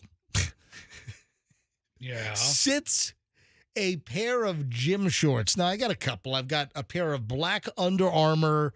I have a pair of black Adidas. Ooh. I've got a Nike. So I've got a bunch of different ones. And these are the gym shorts that I wear when I go to work out at X-Force Body. I work out on Mondays and Thursdays. And I'll roll to X-Force right after the show today to do my half hour. And, folks comment, man, have you been working out? Yes. I mean, look at these pecs right now. I'm going to take my shirt off here on MJT. No, I'm kidding. But no, I'm in the best shape that I've been in for years and years and years, thanks to X-Force Body. And I keep these gym shorts in my vehicle and they just disappeared. I'm like, what the heck happened? It's driving me crazy. I worked out. And they were in the back, and then suddenly I go to grab, they're not there. I'm like, what is going on? What happened to the gym shorts? We've got a mystery. Welcome. Come in. We're going to talk about the mystery of the missing gym shorts. Did an apparition appear in the middle of the night and steal my gym shorts out of the backseat of the vehicle? No. Which pair of shorts were these? Was it the Under Armour? These the were Adidas ones? These were the Under Armours. Under Armour. Okay. These were the Under Armours. And folks, if you follow my Instagram, well, you saw this over the weekend. The Under Armour gym shorts have been found. It is the last post on my Instagram, Certified MJ Radio. That's Certified MJ Radio. They were found in the ice cream cooler. How did they end up in there? Remember Alfred brought in the ice cream? Yeah. From Small Batch Creamery right down the street here on 4th. Yeah.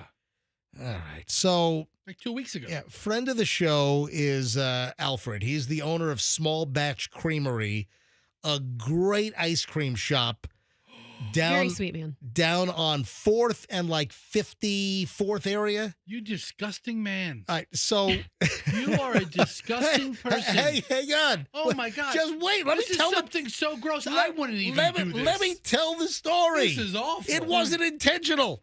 So Alfred brought in a bunch of ice cream it was like 10 days ago. Yeah, a couple weeks ago. Yeah, he brought in a couple of those portable, those soft coolers that you maybe bring to the beach or whatever. Jammed with different ice cream. He brought in all kinds of samplers and pints, brought in like cookie ice cream sandwiches, brought in a whole bunch of stuff. He loves the show. He's been listening since the old MJ days across the street. He's got his ice cream is fantastic. So Chloe and her boyfriend, Chet lives in St. Pete. They met at Shorecrest years ago. And they like to stop by and get some ice cream. And they're getting ice cream over the weekend. And Alfred comes out holding this black pair of gym shorts and says, "Hey, your dad missing something?" So... And you've been looking for him. Oh, my God. It's like, what happened? I mean, seriously, I thought that somebody quietly broke into the vehicle with a cloned key fob, stole my gym shorts and nothing else, and then locked the car back up. I mean, there was no explanation. What happened to my damn gym shorts? Well, I'll tell you what happened. Alfred left all the ice cream here and left the coolers here. And I always say, listen, if you bring ice cream by, I'll drop the coolers off. Right. So I threw the coolers in the back seat of the car. I have no idea how my gym shorts ended up in one of his ice cream coolers.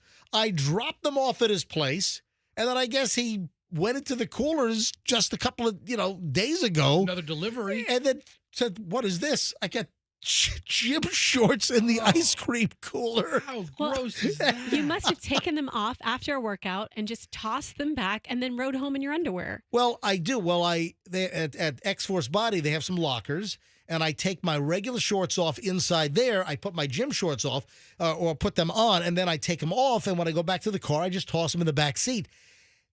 I had the coolers back there for a couple of days before ready to return. Yeah, ready to return them to Alfred. And I must have thrown the shorts, and they landed in one of the open coolers. Oh. And suddenly he has a cooler with my gym shorts, and he must have put two and two together.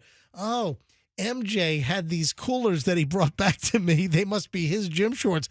So Michelle is at the ice cream store. She's at Small Batch Creamery over the weekend, and he just comes out with these gym shorts. And it's like, "Hey, is your dad missing something?"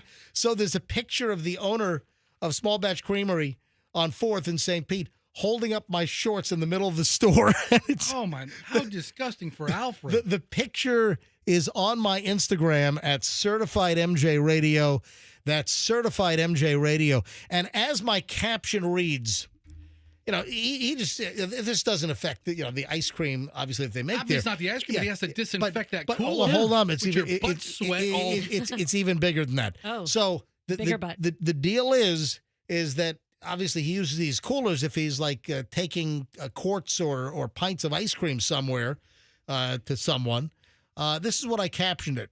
A little over a week ago, Alfred, the owner of Small Batch Creamery on 4th and St. Pete, stopped by the MJ Morning Show with some ice cream.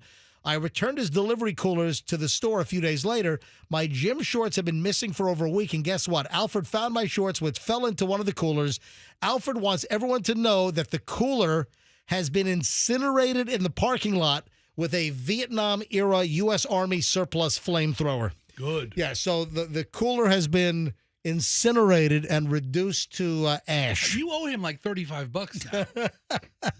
It wasn't a cheaper soft side cooler. It was the nicest soft side cooler I've ever seen. You owe him some money. It's like a Scooby-Doo episode. Zoink, Scoob! What happened to my gym shorts?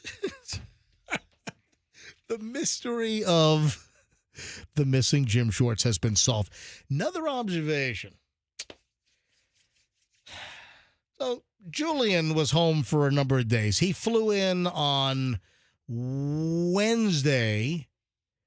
Julian came in on Wednesday for the long weekend. He flew back up to NYU yesterday morning. The airport was jammed. I had him there at about 5:20. He had a 7 o'clock flight.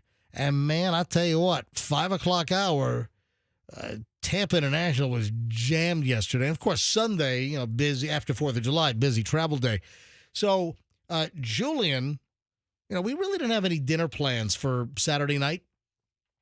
We're just hanging in, going to watch a movie. We had no real dinner plans. We took him out for a birthday dinner. We surprised Julian. We took him to Pont, Modern American, on Wednesday night for his birthday. He flew in about 3 o'clock, and then we surprised him and had a great meal at Pont at Midtown. And Saturday, we had no real plans. It was kind of just sit around. He was going to, steam some of the Trader Joe's frozen dumplings. And he said, hey, let's go to Sushi Go Round, which, it's the conveyor belt sushi, Kura, which I've been to those in Japan. I've been to one up in Fort Lee, New Jersey, and they have the conveyor belt sushi at West Shore Plaza. Okay. And so Julian and I go up there Saturday. It's like 6 o'clock. It's kind of early. And he said, let's just go get some quick, sushi. And, it's a cool novelty, the conveyor belt sushi. And so we roll up there, and I usually park, far away. I want to stay away from the mess. So I'll park, like near the Firestone in front of the parking garage. And we'll just walk through it. Just, it's a 3-minute walk, just to get away from all the car doors that could be swung into, it's just all jammed. That lot is all packed up. For a dying mall, that lot is always pretty jammed up. With, the restaurants are always packed. P.F. Chang's, and you have Maggiano's, you have Besito. Yes. So the lot's always pretty jammed. The rest of the mall, not so much. I mean, they got daycare centers in that mall now. Seriously. I mean, really? So there's like I was walking through the mall, and there's like a daycare center in the mall now. I'm like, what? That's an awesome place to drop your kid off. That's a great location. If you're looking for some cheap retail space before they knock that place down, I think West Shore Plaza's got plenty of openings right now. And anyway, people think that place is going to be knocked down like next week. No. It'll take some time. They got a long time before they start doing stuff there because, I heard that their original money fell through.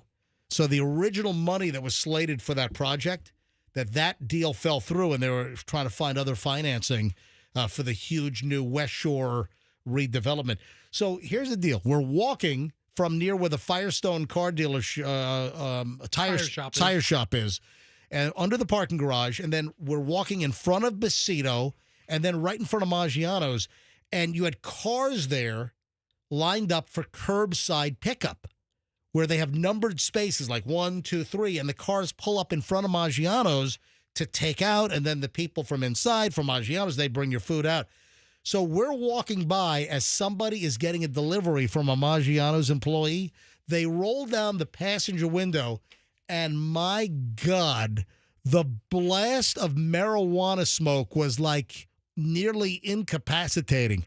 I'm like, my shirt smelled like marijuana for the next hour and a half. I mean, they were hotboxing in that thing like you wouldn't believe. Nothing tastes better than Maggiano's ravioli when you're that. But here's the deal. There was a Tampa police Ford Explorer right behind them in the fire lane. And I'm like, that takes some balls, man. But I looked at the cruiser.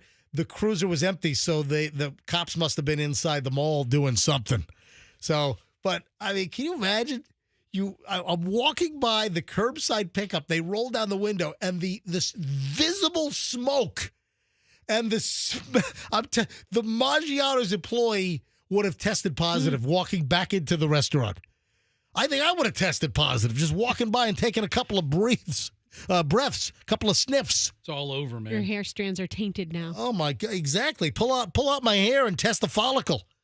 I'm going to get canned during a random drug screener here. We don't do those in radio. Oh, yeah, that's true. I had to take one drug test only. In radio, I had to take one drug test in my I'm like 42 years in this business. In October.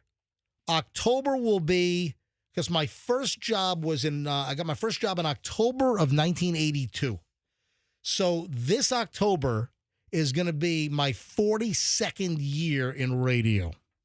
Oh, unlucky number 42. Ooh. And I had to take one drug test in my entire broadcast career. Yeah, mostly radio stations make you take drug tests so they know what you're on, so they know what they're dealing with. Do you know where? What's your speed? Yeah. Okay, listen, so this guy's only on coke. Oh, that's it. No problem. We can We'll put him on the morning shift. Do you know where I had to take a drug test? Well, like some defunct radio company? No. Well, they did. They were sold. But I had it for ABC because Okay. I worked for WPLJ in New York. And this would have been 1991, 92. And when I left Los Angeles and Pirate Radio to go back to New York with the legendary Scott Shannon, who was here on Q105 as well years and years ago, I worked for Scott for like 4 years. And when we left Westwood One, which owned Pirate Radio, KQLZ Los Angeles, to go to WPLJ New York, we were hired by Capital Cities ABC. And I had to take a drug test. And that is the only time in my entire career that I had to go to some outpatient, some kind of Quest like diagnostic exactly. or something. I had to go to some screening joint, Some lab. and I had to go to a booth or a bath. I had to whiz in a little cup for my drug screening, and that's the only time I've ever taken a drug test in radio. Actually, the only time I've ever taken a drug test in my entire life. Right, sure. I've never taken a drug test. And, of course, it came back negative. I've never done an illegal drug in my life. Everybody else on the morning show was sweating bullets, Yeah. but you, So, flying colors. yep. The mystery of the missing gym shorts and the marijuana blast out of a vehicle picking up food at Maggiano's at about 6 o'clock on Saturday night. How many plates of sushi did you guys go through at the conveyor belt sushi? We were 20. Wow. So I think we had 10 apiece or so. So. Nice. Yep, 10, and then you put the plates into the slot. I've been familiar with this for many, many years because I ate at my first conveyor belt sushi back in like 2008 in Tokyo, and every plate is the same price there. But like when you go to Japan, the plates are different colors, and or for a lot of the places there, so the more premium stuff is more expensive. So it goes by plate color, like the purple plate, the red plate, the gold plate, and then they add up the colored plates that you have, and then they charge you appropriately.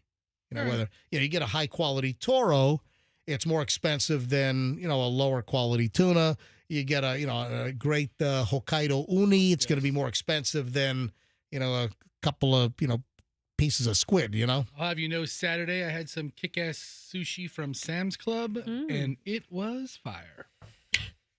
I'm sure you did, Fester. Pretty good stuff. And I got the alligator in the beer can. I didn't see anything about this. Yeah, I gotta believe it's illegal. Andrew, did you get the video up? It happened right here in Florida.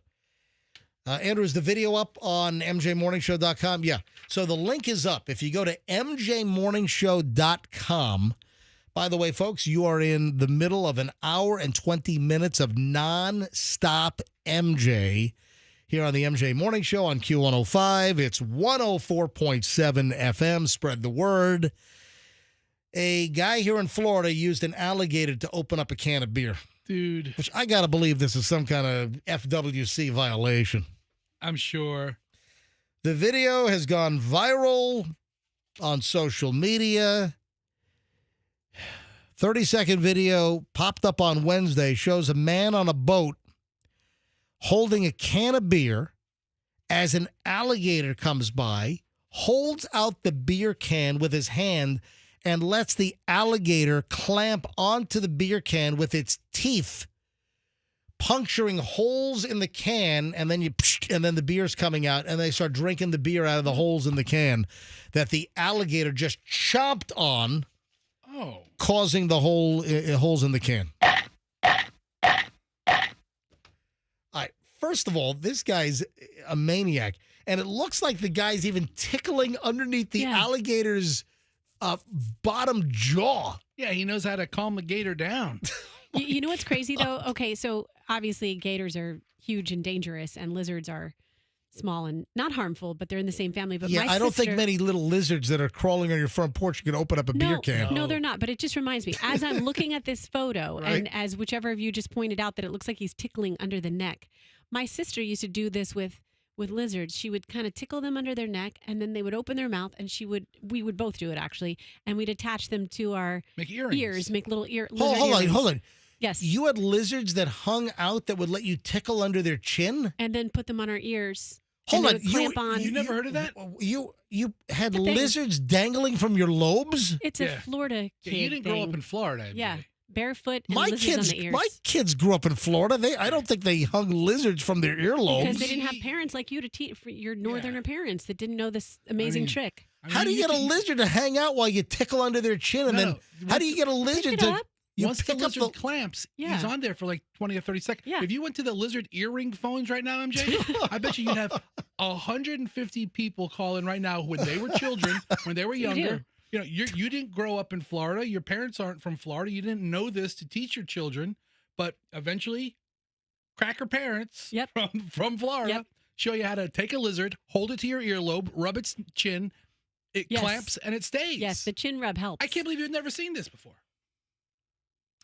It's a good You've look. never seen it. I don't think I've ever seen that. Anyway, it's a uniquely thing. Florida thing, as is having an alligator open your beer off the side of the boat. But this guy is a lunatic. That alligator, he doesn't look like a big gator, but he could have taken off a couple of fingers if he wanted to. No question. In the story that I saw, it doesn't say where these guys were, like location or what body of water. I don't know if you can find it in an additional story, but the video has millions of views already. The guy places his hand into the water, and the alligator's attention is garnered. The alligator swims up and then holds out the can, and the alligator clamps down on the can and opens the can. Here's the audio. This is what it sounded like. Punctures the can. Listen. Keep your phone right there.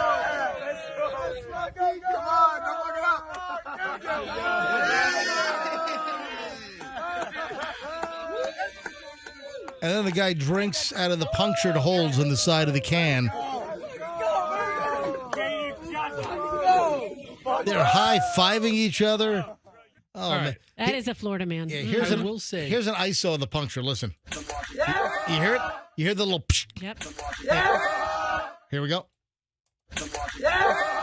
That's the alligator teeth puncturing the can. Can something? Yeah. Can something be stupid and impressive at the same time? Because that's kind of how I feel Yes, about this. that's very possible. What has to happen, MJ? This gator has to be caught and put down. Well, this gator's not afraid You're of right. people. You're so right. This gator's coming to the boat. I mean, it looked like a juvenile gator. Yeah, it was a smaller gator. Yeah, but this gator. I don't think it was a very smart move. Also, that's got to be a violation of Florida law, right?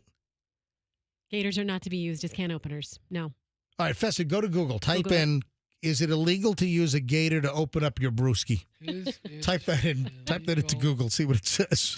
Use an alligator to open Any FWC officers listening right now?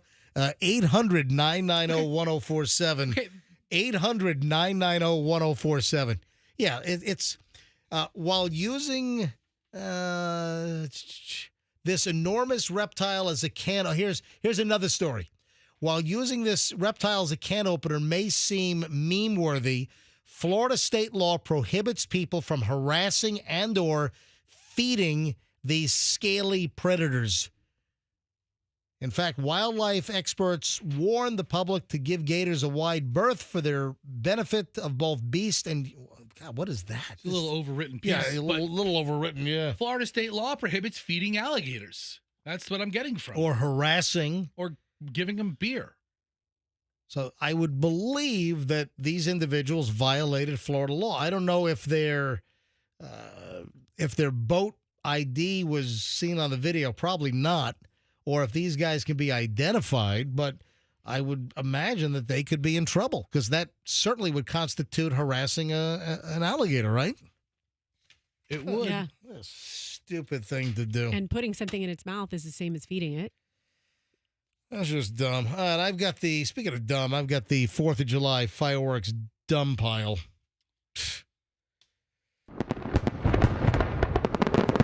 Yeah.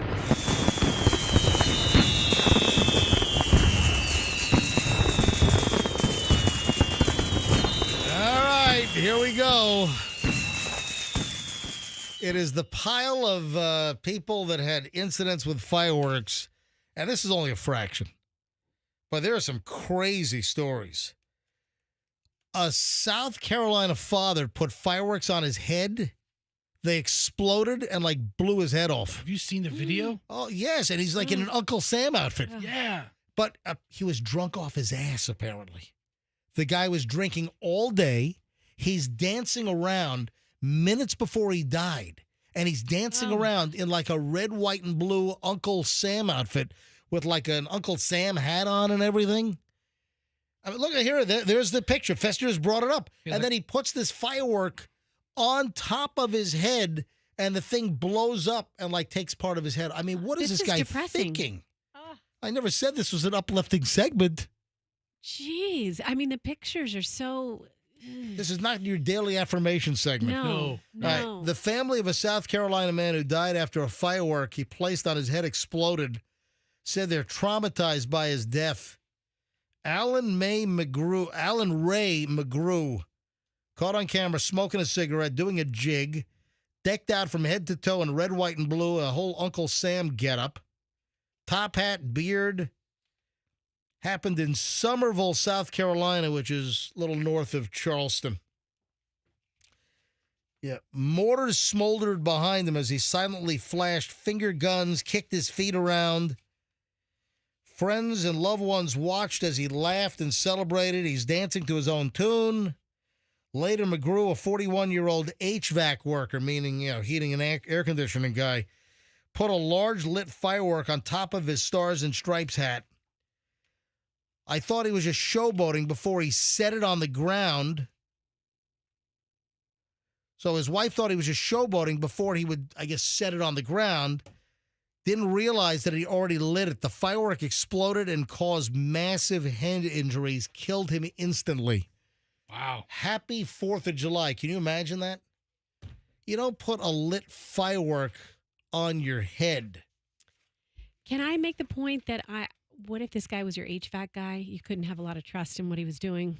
Are you crazy? I'm going to tell you right now that Plan B AC, yeah, their HVAC guys, the techs at Plan B Air Conditioning, I don't think they're going to put lit fireworks on their head. None of them would ever do this. I'm sure the boss of Central South Carolina AC would have said the same thing right before this guy blew his head off. Massive injuries. He was pronounced dead at the scene in the front yard of the house. I'd be pissed if he was my AC guy and my AC goes out this week in the middle of summer. Imagine trying to give him a call. This is crazy. So they're getting tons of attention on this.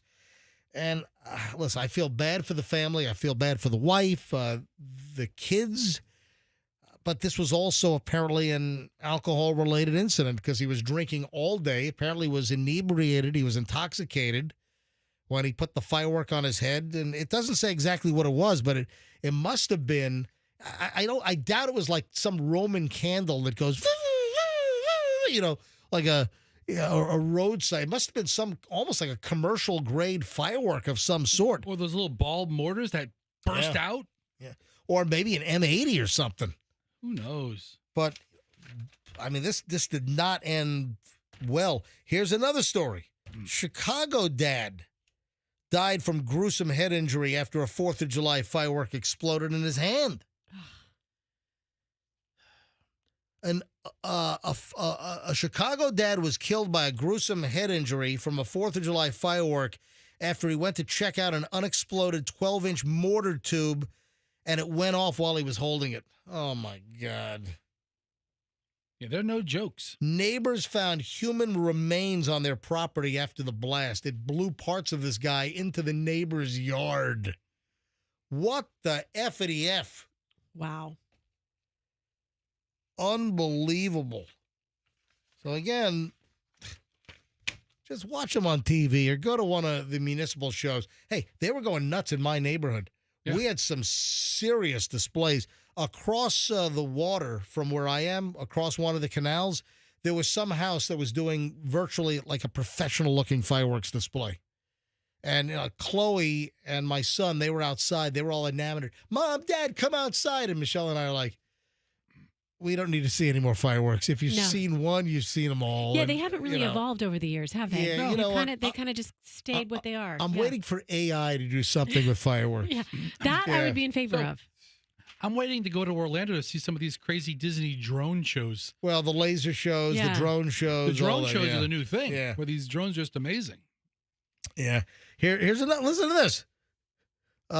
New York guy loses 3 fingers. An 11-year-old boy set fire to 2 houses with errant fireworks. Yeah. Happy birthday, America. Yeah, America. Happy birthday, America. So here's a guy lost 3 of his fingers. An 8-year-old girl also suffered minor injuries when a firework went astray during a gathering outside her home in Port Jefferson, Long Island. 3 others injured in the blunder, including a 30-year-old man who lost one of his fingers and a 38-year-old man who suffered serious leg injuries. Both men also suffered burns. Victims rushed to the hospital. In a separate mishap, a 21-year-old was lighting a firework at a party. That exploded in his hand. He lost 3 fingers on his left hand, damaged the other 2. Burned to the leg. That sucks. Yeah. Here we go. Karamjit Singh, 33, allegedly gave a preteen a firework in Levittown, Long Island, around 8:50 a.m., asked him to set it off. It malfunctioned. A detached shed within a yard became engulfed in flames. The fire spread to Singh's home, as well as a neighbor's home. So here you got fireworks lighting houses on fire. That's always a concern of mine because around me, we must have had 3 or 4 neighbors shooting off fireworks. And, you don't want some errant firework to land on your roof, explode, or, cause, some roof damage. Hey, listen, any roof damage from fireworks, call Westfall Roofing. Yes. That's what you ought to do. Today's probably a busy day for them. Also, the idiots that fire guns into the air. Remember, Froggy had a bullet hole in his roof from they thought, I think it was New Year's Eve. People that are going rootin' tootin' shooting up in the air, 4th of July and New Year's Eve, don't fire guns in the air. Don't be an ass clown. Don't be a moron. You don't fire guns in the air. Of course, what goes up has to come down. And the velocity of a bullet fired in the air coming back down, it'll rip through a roof. And Froggy had a leak in his roof some years ago, and they said it was a bullet hole in Town and Compton, Town and Country. So, a rough neighborhood. Knock it off. But seriously, any roof damage, any bullet holes in your roof from the 4th of July, get a hold of our friends at Westfall Roofing. Best roofing company in town. Westfallroofing.com. A little free bonus commercial for them. Guys. Yeah, sponsor here on the MJ Morning Show. Yes, Andrew. Yeah, I hate finding the sticks from bottle rockets all over my yard. Oh, yeah. After 4th of July, that's like the plague of those flossers that you find everywhere. So, just from the guy blowing his head off with the Uncle Sam hat on, geez. Here's a local one. Hillsborough fire crews responded to several fireworks-related fires and injuries. This is from Channel 8. Hillsborough County Fire Rescue crews responded to hundreds of emergency calls on Independence Day, which included several structural fires and fireworks-related injuries. The fire department posted 2 examples of fireworks-related house fires to their Facebook page. The fires happened in Riverview and Sefner. Methner. Crews arrived to find heavy flames at each location. So, you talk to any ER doc, any ER nurse, our buddy Chuck Slonim, who is an ophthalmologist, Chuck Slonim, he's dealt with hundreds of fireworks eye injuries over the years. Someone has a firework go off or a little bottle rocket and right in their eyeball. If you're a doctor, though, 4th of July, that's a That's a money-making holiday for you, right? Yeah, it really is. And, I we've got some great shows that they put on, professional fireworks shows around the Tampa Bay area. Hey, Festa, Don't risk it yourself. pick up Hot 2. I just called Chuck to see if he's available. You got it? Dr. Chuck. Is it ringing? This is Fester, star of the MJ Morning Show. Yeah. Hey, can we talk to you on the air a second about people blowing their eyes out on 4th of July celebrating America's birthday? Yeah, that case can probably wait a couple of seconds. Hold on, is he? All right, hold on. All right, he said his case can wait. He's on. Hey, Dr. Chuck, welcome back to the MJ Morning Show. Did you have any emergency calls on the 4th of July for any fireworks-related eye injuries? Yes or no? Actually, no, because I was out of town, so I was spared the problems at Tampa General. So you were not on call this weekend for I fireworks. was not on call this weekend. Gotcha. Usually, I've always been. But over the years, you've done what, dozens and dozens? Oh, I've removed a lot of eyes related to firecrack injuries. All right. Well, listen, Chuck, get back to your case. Thanks for picking up the phone.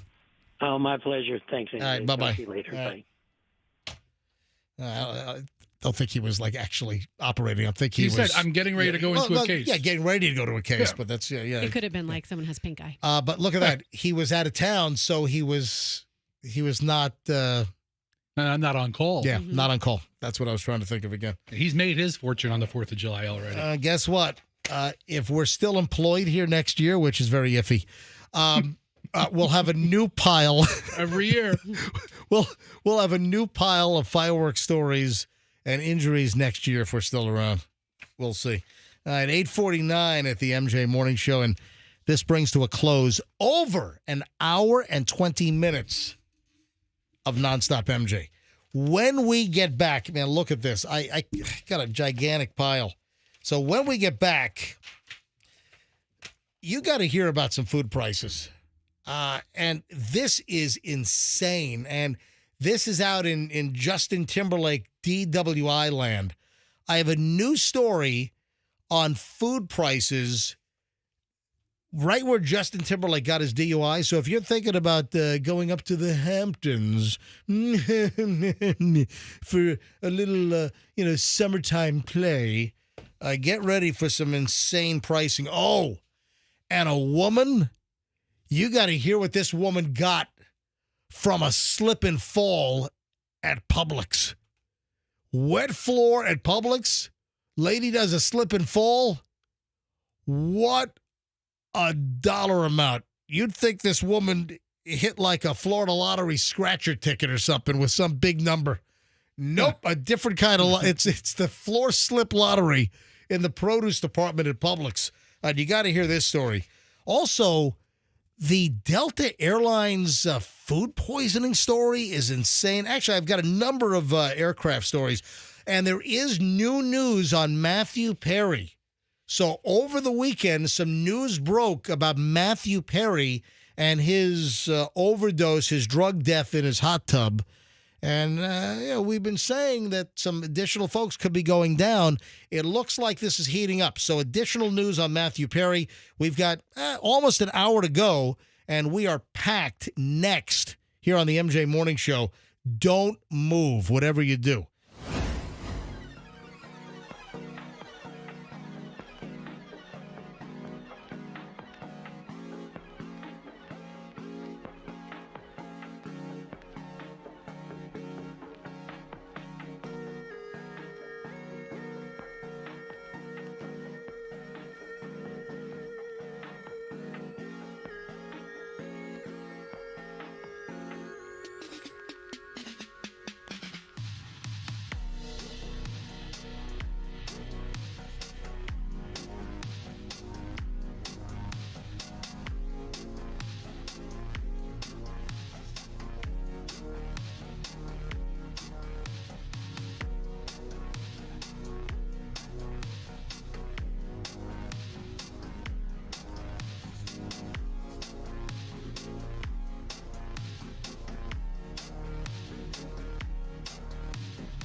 fireworks item that I neglected to mention in the bottom of my pile here, that in Wyoming, they were warning people about shooting off fireworks and injuring themselves while holding fireworks.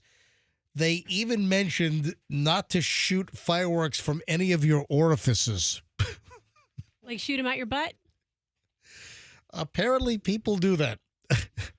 Apparently, that. So that's a real thing. The guy's a Jackass. One of the early Jackass movies, they had Steve-O heels over head, and they launched bottle rockets from the caboose. Oh, my God. So that's a warning from Wyoming officials. This was prior to the 4th of July. Yeah. Don't keister the fireworks. Yeah, don't shoot fireworks from your keister. Save that for Easter. Yeah, it's okay to shoot fireworks from your keister on Easter, but not on the 4th of July. It's an egg hiding spot, not a fireworks hiding spot. All right, so woman wins $4 million from Papa. What'd you say?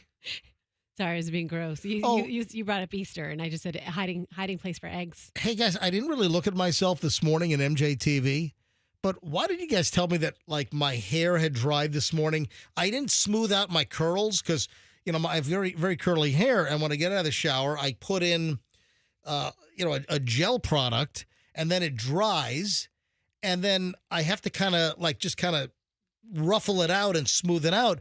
And this morning, I guess I neglected to do that. And I finally looked at myself in MJTV, and I had this big old, like, clumpy poof of like a Muppet, like toupee or something. It was like just like. I didn't notice it. Oh, you didn't notice it? I'm going to have to go backwards on MJTV and take a look. My hair was all jammed up front. It was like just odd. So it didn't look odd to you? Is that one of those things where no one notices anything's wrong except for you? You know, MJ, I've pointed out a couple of things that I've seen or been told about your hair on the MJTV lately, and last 3 times you kind of blew me off. So I don't care what your. Hold on, what I didn't. I was like, MJ, it's flirting. And you looked at it, you go, yeah, it's all right. Hold on, what did you say that I blew off? Like what? I think one time it was standing up in the back, and you looked at it, you're like, it's okay. And another time it was laying weird, and you kind of, never mind. And I was like, I'm not going to tell him about his hair anymore. Hold on. What? I don't recall these instances. You were so dismissive of it, it didn't register that it even happened with you. But I like 2 or 3 times in the last like 6 a or 8 stray weeks. strand that flung off to the side. Hey, pat your hair down in the back, and you're like, it's fine. Yeah, and you know who notices it? People who are watching at home with like the big 80-inch TVs where your head is as big as a tire, like a wall. Yeah. And they see every little nuance of your hair. But listen, you're just an ugly man. Your hair is what it is. There's nothing you can do about it. It's okay. Thank you very much. Oh, I'm looking at the before and afters, and you're right. It is a thing. It's definitely a thing. It's like one big poof clump. It's like big. I got a big poof clump up front because I have to like spread because it all just dries and clumps up, and I just have to spread it out. And I didn't do the spread until just now. So if you look at me now versus just last segment, it was all poof clumped. So the whole. I see. There's a process. We need to. I had a whole big poof clump going on. That's what it's called. It's now called a poof clump. It's what it is. This woman here in Florida won $4 million at Publix. Was it the Florida lottery? Nope. Was it like, the Pick Six? Nope. Was it a scratcher, the new $4 million top prize, 4th of July fireworks scratcher? Nope. Nope. This woman from Lake County here in Florida won $4 million after slipping on water in the Publix produce department. I guess that's one way to do it. Oh, wow. Yeah. $4 million. Okay. How bad were her injuries? Heidi Jordan of Brevard County was visiting a Publix supermarket along US 27 in Leesburg back in August of 2020. So it's almost 4 years ago for this thing to settle. While shopping, Jordan slipped on water in the produce department, causing her to suffer major injuries. Yeah, Does it detail what the injuries are? Hang on a minute. I'm going to get to that. She then filed a lawsuit against Publix, arguing that the company's negligence was responsible. Listen, Publix did not do this on purpose. You got a lot of people going into Publixes around the state, and you got a lot of square footage you're dealing with. And listen, Publix does, I'm sure, the best job they can in making sure there's not stray leaves of lettuce or water on the floor or, oil that spilled and causing a slippery surface. Listen, Publix wants you to have the safest shopping experience possible. Trust me. Well, slipped on water in the produce department, suffered from herniated discs in her neck and back, and sustained serious bruising and hematomas on her right arm from the fall. This is according to the announcement from Morgan & Morgan. After several years of physical therapy, Ms. Jordan had to ultimately undergo a cervical fusion. Oh, wow. Wow. And I think she also drives a Ford Fusion. Not anymore. She drives a Bentley now. Yeah, exactly. She's moved up. Not She's anymore. got a Lamborghini. I'm going to trade this Fusion in. Yeah. The release says that Publix admitted to negligence days before the trial started, but the chain challenged the validity of her injuries, her motives for requiring legal counsel. Well, listen, if you slip and fall, it's very common. I do endorsements, live commercials for the Kemp Law Group. And the Kemp Law Group, they specialize in negligence cases and slip and falls. And you could have very good businesses. Publix is a solid business here in Florida. It's a very important business. But, again, you've got hundreds of locations. And stuff is going to happen. But, listen. I don't know that you need motives to hire legal counsel. Yeah, exactly. I keep a lawyer. I have a lawyer service on retainer just in case something goes down. I think that's just smart. Yeah, the judge ultimately ruled a directed verdict on liability. In total, Ms. Jordan was awarded $4,261,410.80. It's a very specific number. It is a very specific number. How'd they get to the 80 cents? Were they arguing over like 75 cents or 82 cents? And by the way, that was on BOGO that week. So it's now 4 million. It's now 8 million. It's now 8,500,000 now. Yeah. No, I'm kidding. We're pleased the jury recognized the role of Publix's negligence played in causing our clients injuries. Ms. Jordan experiences daily recurrent pain and dramatically limits the activities of her daily life and her ability to see her family. Although she'll never live pain-free again, the jury held Publix accountable. And again, listen, Publix, I'm not an official Publix spokesperson. You're not? Yeah, in fact, they don't even buy commercials on this show. Wow. They haven't liked us for years for some reason. It's you. Yeah. It's more than you, it's that. It's them. I think it's when the guy sliced off his finger at the Publix on Gandhi at the deli section, and I called up asking for a finger food platter. I mean, you did, MJ did, or did Milton? No, I think I did. Live on the air. I think we did. We did that live. Some people are better holding grudges than others. But I like Publix. I would gladly welcome Publix to advertise. I shop at Publix. We most things we talk about Publix are positive, and I'm just gonna again reiterate that Publix tries to provide. I'm not a spokesperson for them, but I'm pretty confident in saying that Publix likes to provide the safest possible shopping experience. They have the friendliest people there, too. You're not going to find a person that doesn't want to help you there. You notice that? Yeah, I mean, they're always typically friendly. I've never had anyone spit on me or call me a son of a bitch or anything. Not to your face. Yeah. So, listen, $4 million, 4.2 mil for a little slip and fall produce action, huh? Yeah, I'd love a good slip and fall scam. Dude, but this... I love it. But she's not a scammer. $4 million, you get a disc fused? I'm sorry? For $4 million, would you get a disc fused? Oh, you can get a whole half a town's discs fused for $4 million. I know. What I'm saying is, if you could get a $4 million payout, would you have one of your discs fused? Would I like want C1 and C2 or whatever they're called? Would I want to suffer a horrific back injury? Yes. For $4 million? I would volunteer a disc fusion. Absolutely not. I would elect to have a disc fused for $4 million. What's the matter with you? Are you kidding me? What's the matter with you? What are my least two important discs? Fuse them. Andrew says to take line 7. Diane, welcome to the MJ Morning Show. Hi. Hi, how are you? Doing well. Yeah, good. I'd like to chime in on the whole Publix thing. We deal with a lot of stuff here at Publix. Re-ask your question because I'd like to. I'm sorry, I'm kind of all over the place right now because it's a big week for me at Publix. So. Okay.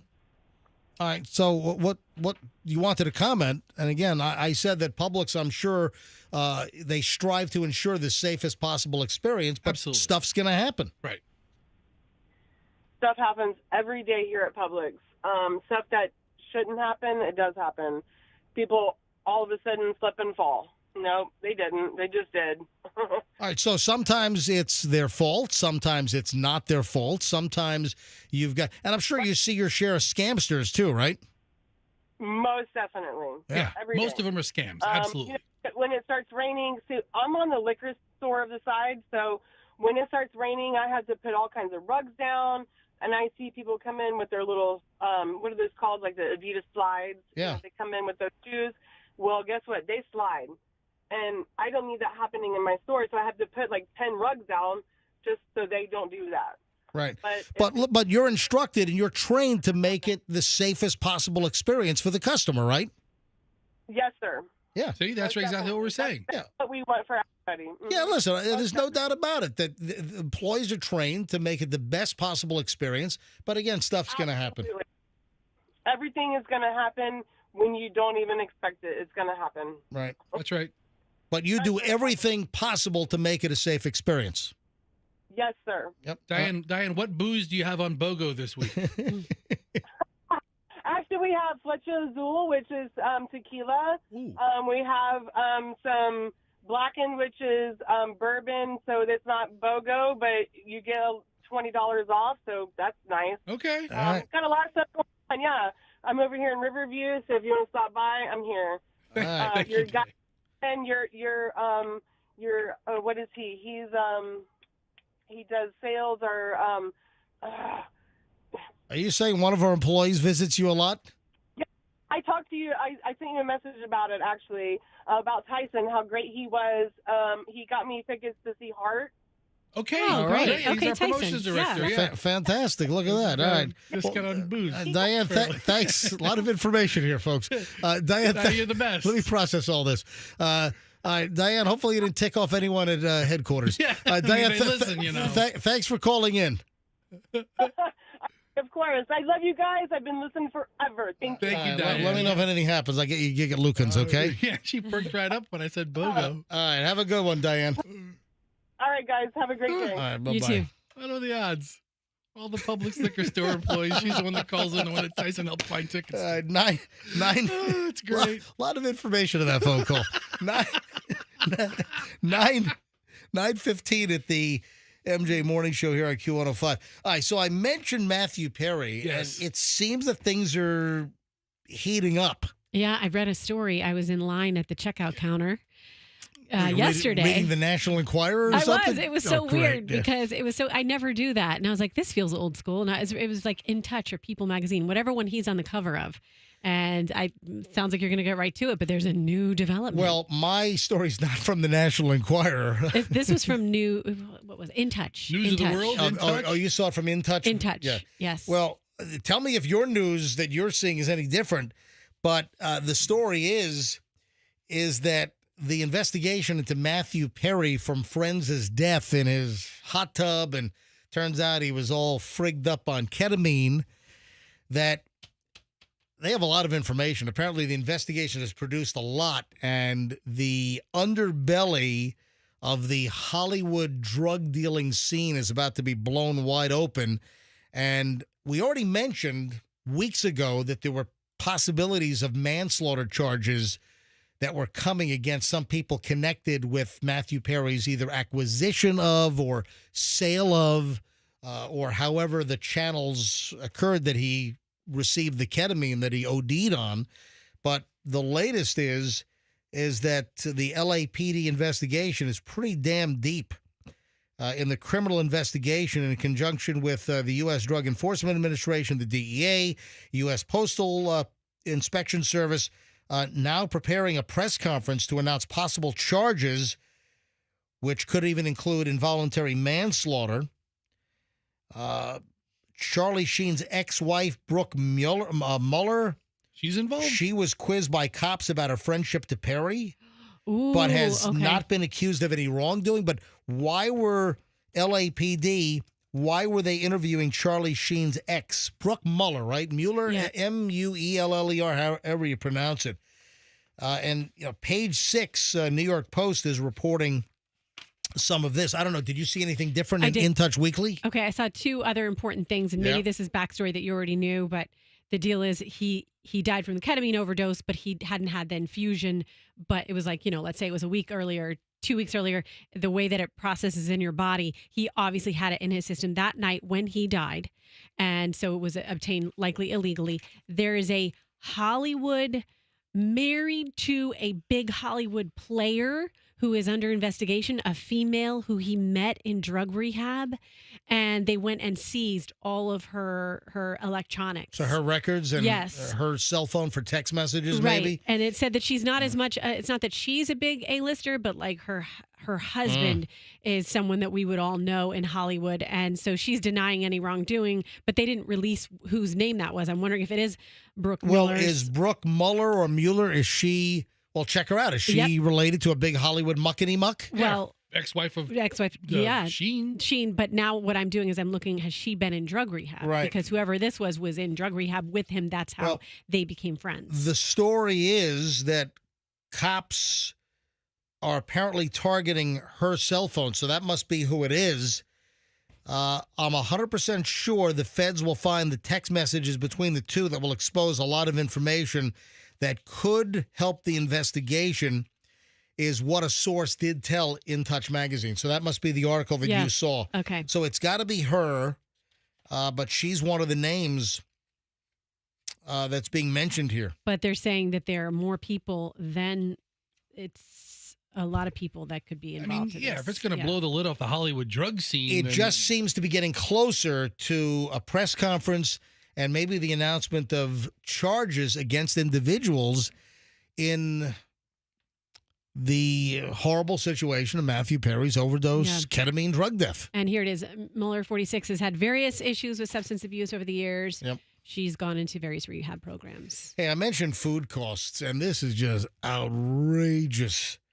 So the Hamptons out on Long Island, it's, the Manhattan summertime playground for the rich and famous, from the Manhattan crowd. They head out to the Hamptons for the summer, and you hear about like some of the crazy rentals on what some of these houses go for the summer. Hundreds and hundreds of thousands of dollars a month. It's like nuts. Did you have a story about like $100 lobster salad? Yeah, there was lobster salad. We had a story that at some deli, the lobster salad was like $125 a pound or something. Some ridiculous number. Well, guess what? Guess how much 2 tomatoes cost? You go to the market. Guess how much 2 tomatoes cost out in the Hamptons? All right, I bought tomatoes yesterday. They were $1.99 a pound. Yeah. I think I got 2 pounds worth. I got like 4 tomatoes. Yeah, you want to guess how much 2 tomatoes are out in the Hamptons? $15. You're pretty close, but no, keep going. You're not over. $17.50. Nope. $20. Yeah, that's right there, $20. Yeah. Wow. $20. That's one of the stories. 2 tomatoes, $20. $30 for a tub of guacamole. What? Are you choking on your trail mix over there? Well, I just finished. By the way, that trail mix would be $300 out in the Hamptons. Yeah, it would be. Enjoy it. There's some good trail. Roxanne, how good is this trail mix? It's really good. Can I have another cup? Yeah, help yourself. Dude, stop coughing into the microphone. Well, now that you've acknowledged I'm eating trail mix during the show, I can cough freely. Hold on. You're really making more mic noise than Emily. What is that? Is that you just gargled? I had to gargle. Had to clear it out. Anyway, 27-year-old, I guess, purchased some items and was left in shock Yeah, it's a lot of money for a couple of tomatoes. Round Swamp Farm Store, $42 grilled shrimp, $32 for chips and guacamole, $35 for chicken tenders and mayo, a bag of granola, $25. What the bleep? Wow. That's insane. Okay, these are insane prices. Let me tell you some of my sticker shock that I saw the other day. Yeah, where was this? I'm not going to name the restaurant because I do like the restaurant, but it's a local, it's not a chain, and they had a burrata salad. So you just mentioned the tomatoes, however much, $20 for tomatoes. Yeah, a burrata salad should not be more than $15, $16. $18. Yeah. Okay, $18. I'm sorry. And then I just had all those Italy burrata salads and I don't know what a burrata salad is. it's a different kind of, it's not mozzarella, it's the softer, it's got the soft Well, it is. inside. It's burrata's a softer mozzarella. Softer, yeah. It's like the wet, goopy inside. I just bought 2 tubs of burrata at Restaurant Depot on Saturday. And how much did you pay for it? Do you remember? It's like 4 4-ounce balls for, I don't know, like $8 or $9 for 4 balls. And then I get a bag of arugula. And then I toss that in some olive oil and some balsamic. And then I don't like raw tomatoes, but then I dice up I slice up the little cherry tomatoes from Michelle, and I drizzle it with some balsamic, and after the toss, and it's phenomenal. So I make my own burrata salads at home for maybe $2.50, $3 total. You know, good for you. I have some bad news, guys. Probably less than that. Probably $2 total. I'm sorry. Yeah, Roxanne has this amazing way of ruining everything. Well, hold on. Why are you saying you have bad news? I just did the Yucca app on this bag of indulgent trail She mix. scanned my trail mix to find out how healthy it is. You said earlier that it's not the healthy bag of trail mix. It has more chocolate chips in it than it does nuts and raisins. It's named indulgent, for crying out loud. This is the fat man's trail mix. Fat mix. Yes. You think trail mix is good for you? Just across the board? Some is, but not. A lot is bad. It's bad. Yeah. 15 out of 100, Fester. We might as well just eat the inside of a, ashtray. Anyway, back to the Hamptons for just a moment. A 2-quart container of strawberries, $30. Wow. What the? These are food prices at the markets out in the Hamptons. A bag of cookies, $12. What the? Anyway. That's the most reasonable price of the bunch. I will not find myself in the Hamptons anytime soon, lovey. Maybe next summer. A couple of travel things when we get back. Final segment of the MJ Morning Show is next. Roxanne's favorite airport is what? Oh, I know a story. Did I send this to you? No. This is insane. No. Green slime pouring from the ceiling at Miami International Airport. How disgusting does that look? Hold on. You look at the floor, and it's covered with green, slimy liquid. Like it's that Ghostbusters ectoplasm stuff. or like the Nickelodeon show. Nickelodeon, you got slimed. Yes. They were not shooting Nickelodeon slime show at Miami International Airport. So what the hell was it? I'll explain in a minute. Then also, the spoiled food and the emergency landing on a Delta flight. This is a crazy story. We'll get to a lot of stuff. Final chunk of the MJ Morning Show on a Monday is next. Hey, speaking of food, good food, quality food.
9:32 at the MJ Morning Show, and the final segment here on a Monday. The green liquid. What the heck was? I never heard of this. This is like new to me. Video was posted online of a bright fluorescent green liquid pouring from the ceiling at Miami International Airport on July 4th on Thursday. I mean, look at this. It's green slime. It's like antifreeze. I thought it was like some kind of hydraulic fluid for the elevator or something. What the heck? So passengers are trying to figure out, what is this? I mean, literally, we are not exaggerating. It is the color of green slime. It is fluorescent, like Gatorade, green, yellowy. I mean, and it's covering the floor. Okay, I'm looking at these pictures right now. It's everywhere. It's crazy. It's ectoplasm. Yeah. So Drug and I. Oh, guess what? Now we're getting the truth. Yes. Now we're getting Drug and Roxanne. We ran. Yeah. I was trying to say Doug and I ran, but I said Drug and I. Yeah, we got you. And whatever. Yeah. We were running through this place, right where we're looking at the ectoplasm, because Airside H is where we flew in from, ITA, and then Air Italia, whatever it used to be. And then had to go from Airside. It used to be Alitalia. Alitalia, and thank now you. Now it's what? ITA. ITA. And we had to run from that Airside all the way to Airside E. Luckily, there was no green slime with the adventures of Drug and Roxanne. And Doug. Yeah. We would have been slip sliding all over that stuff. Wow, it just like looks an obstacle slippery. course. Well, guess what it was? I didn't know this. The high C tank? No, they color the water for the AC system so it's easy to detect leaks. Well, guess what? That's pretty easy to detect right there, I'll tell you. It works. That system works really well. Yeah, it was not nuclear waste. It was just water. Spokesperson Greg Chin told Channel 10 Miami that it comes from the air conditioning system. It's dyed green, so any leak can be traced back to the source. It's great for St. Patrick's Day, too. No, it's like the green, the Chicago River. Yes. It is. We do it here in Tampa. Exactly. Like, well, the downtown Tampa Green River as well, the Hillsborough River, when they put all that green crap in there. Put Mayor Buckhorn on a raft right down the middle of it. It's like a Shamrock Shake or something. No. It's more translucent than that. It's not creamy. Hey, and then this crazy Delta story. Apparently, Delta international flights are only serving pasta right now because of a horrific, food poisoning issue. This is maniacal. Spoiled meals on a Delta Airlines flight forced the aircraft to make an emergency landing at JFK up in New York on Wednesday. And the latest I saw was that Delta, if you're flying internationally, they're only serving pasta for many, not all, but many of the international flights right now. An estimated 70 people on a trip from Detroit to Amsterdam fell ill from the tainted food that contained black mold. Oh. What? Eating black mold. Wait a minute. Would they make these entrees last August? Or did they make them in the bathroom, in the toilet or something? They made them and then didn't refrigerate them properly for the mold to grow. But wait a minute. These meals are generally made just hours before the flight. I don't know, man. These catering companies, I think. So no fish on this plane, right? Delta route had a flight last winter also that had maggots that fell onto passengers. What's going on here? Isn't that the premise of the movie Airplane? What? Like a long international flight with food poisoning? The fish was bad. Yeah. Yeah. Okay, just making sure. Actually, it was Andrew says it was a domestic flight. Oh, the Airplane movie was a domestic flight? Yeah, it was a domestic flight. My apologies. Yeah. Can you fly this plane and land it? Surely you can't be serious. I am serious. And don't call me Shirley. What was the pilot's name? Was the pilot named Shirley? No, the pilot's name was Captain Over. Roger, over, Roger, over. Would you gentlemen care to order your dinners? Bet, babe. Slide a piece of the porter. Drink side, run the job. Look at here. I can dig grease and trumpet on some butter and drag him through the garden. The jive guys. I speak jive. Yeah, that was the mother from That was Leave the It to mother. Beaver. Yeah. Barbara Billingsley. Hugh Beaumont. And Jerry Mathers as the Beaver. Yeah. So in the wake of this week's incident, about 75 international flights, and then again on Thursday, they only were served pasta out of an abundance of caution. Well, it sounds like there was an issue at the Detroit Catering Center because it was not New York. They made an emergency landing at JFK with 76 passengers, not 76 passengers, 76 passengers. Yeah. You could pretty well isolate where this came from, right? Yeah, it had to be Detroit cooking. The catering operation in Detroit had black mold and 70 people got sick. That sucks. They went to food service right away, took off at Detroit, landed in New York. How does that happen? Well, no, Detroit to New York's 2 hours.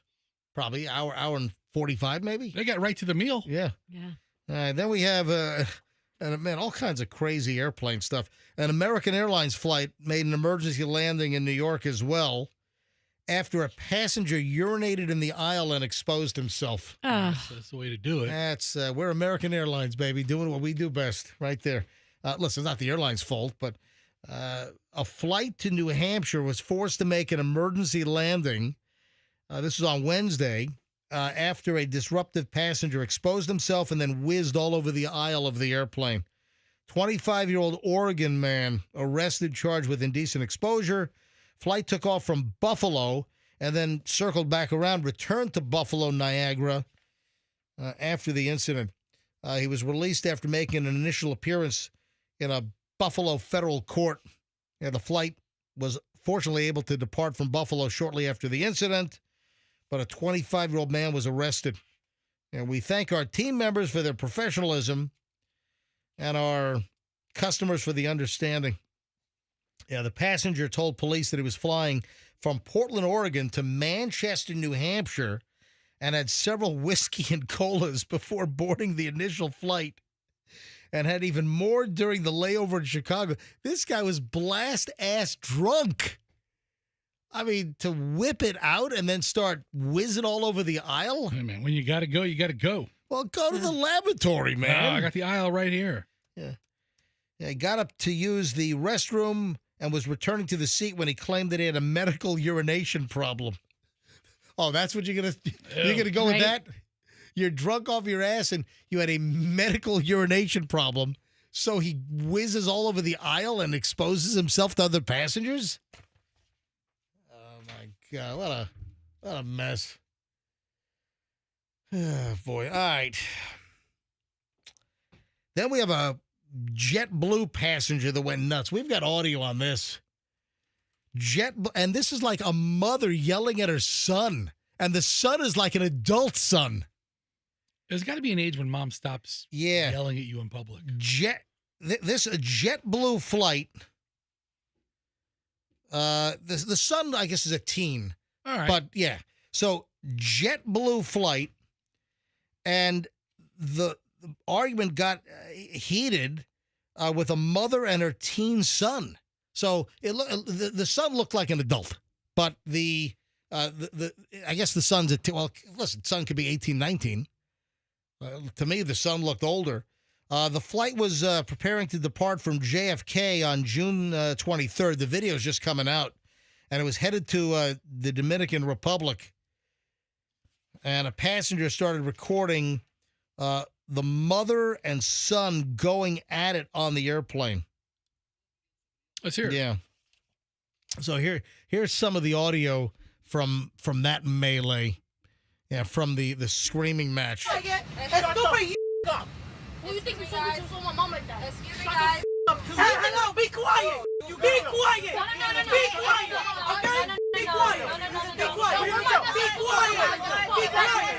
I said be quiet. Shut the bleep up, sit down. And then some of the passenger gets in the middle of this thing, and I don't know. Just anyway, the flight was delayed. Why do people insist on doing this? How many times have we said, do not get into a fight, do not get into an altercation? Have respect for your mother, how about? Mother-son fight. Don't have an incident on the airplane, just whether it's a total stranger that you're having an issue with. It's not going to end well if you offer up any uncomfortable situation. If you misbehave, they're going to throw you off the flight, or you're going to get hauled off by airport cops. Don't have a meltdown. Don't have an argument. Don't raise your voice. Don't yell on an airplane. It is not going to end well for you.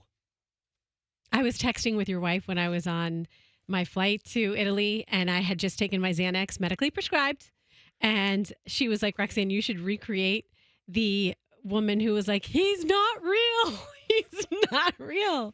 Roxanne, that would have been awesome. That could have happened awesome. with you all wigged up on Xanax. That could have just happened organically. It could have happened organically. Yeah. And I was like, Michelle, that's a great idea. I'm going to do that. And then I was like, I was out for the whole trip, for the whole flight there. And then on the way back, Doug wouldn't let me do it in whatever business class. He's like, no, you can't act like that. Doug is a party pooper. That Doug just gets in the way of the show content, doesn't he? So I like how Roxanne has to preface every time she says Xanax. She medically prescribed. Yes, medically prescribed by Teledoc 12 hours before her flight took off. Let's get that straight too. That's great. The whole story. Just, first time. just internet prescribed scheduled drugs. Yeah, got any questions? Email Roxanne. I'll take you through the role play. Yeah, just call Teledoc. Yeah. It's called Telerox. Tell you what to say. Yeah. Rox will fill you in how to get scheduled drugs for your next whatever. What else do we have before we get out of here?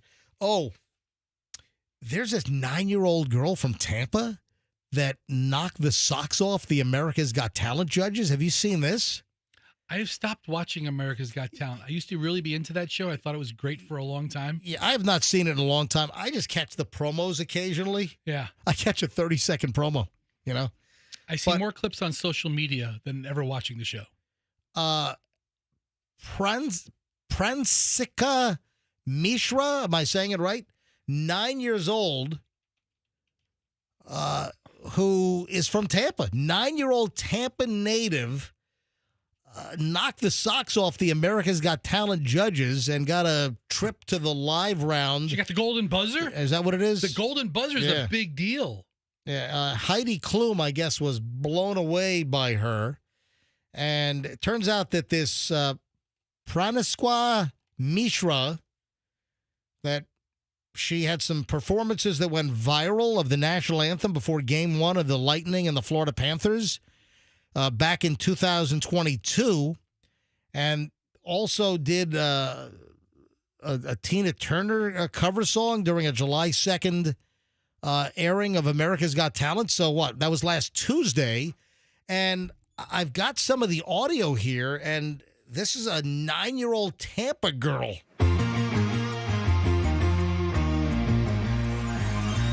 When I was a little girl, I had a rector. What? The only doll That's a 9-year-old? big boy. Oh my gosh. Now I love you just the way I love that rector. Wow. But only now my love has grown. And it gets stronger. That's insane. 9 years old.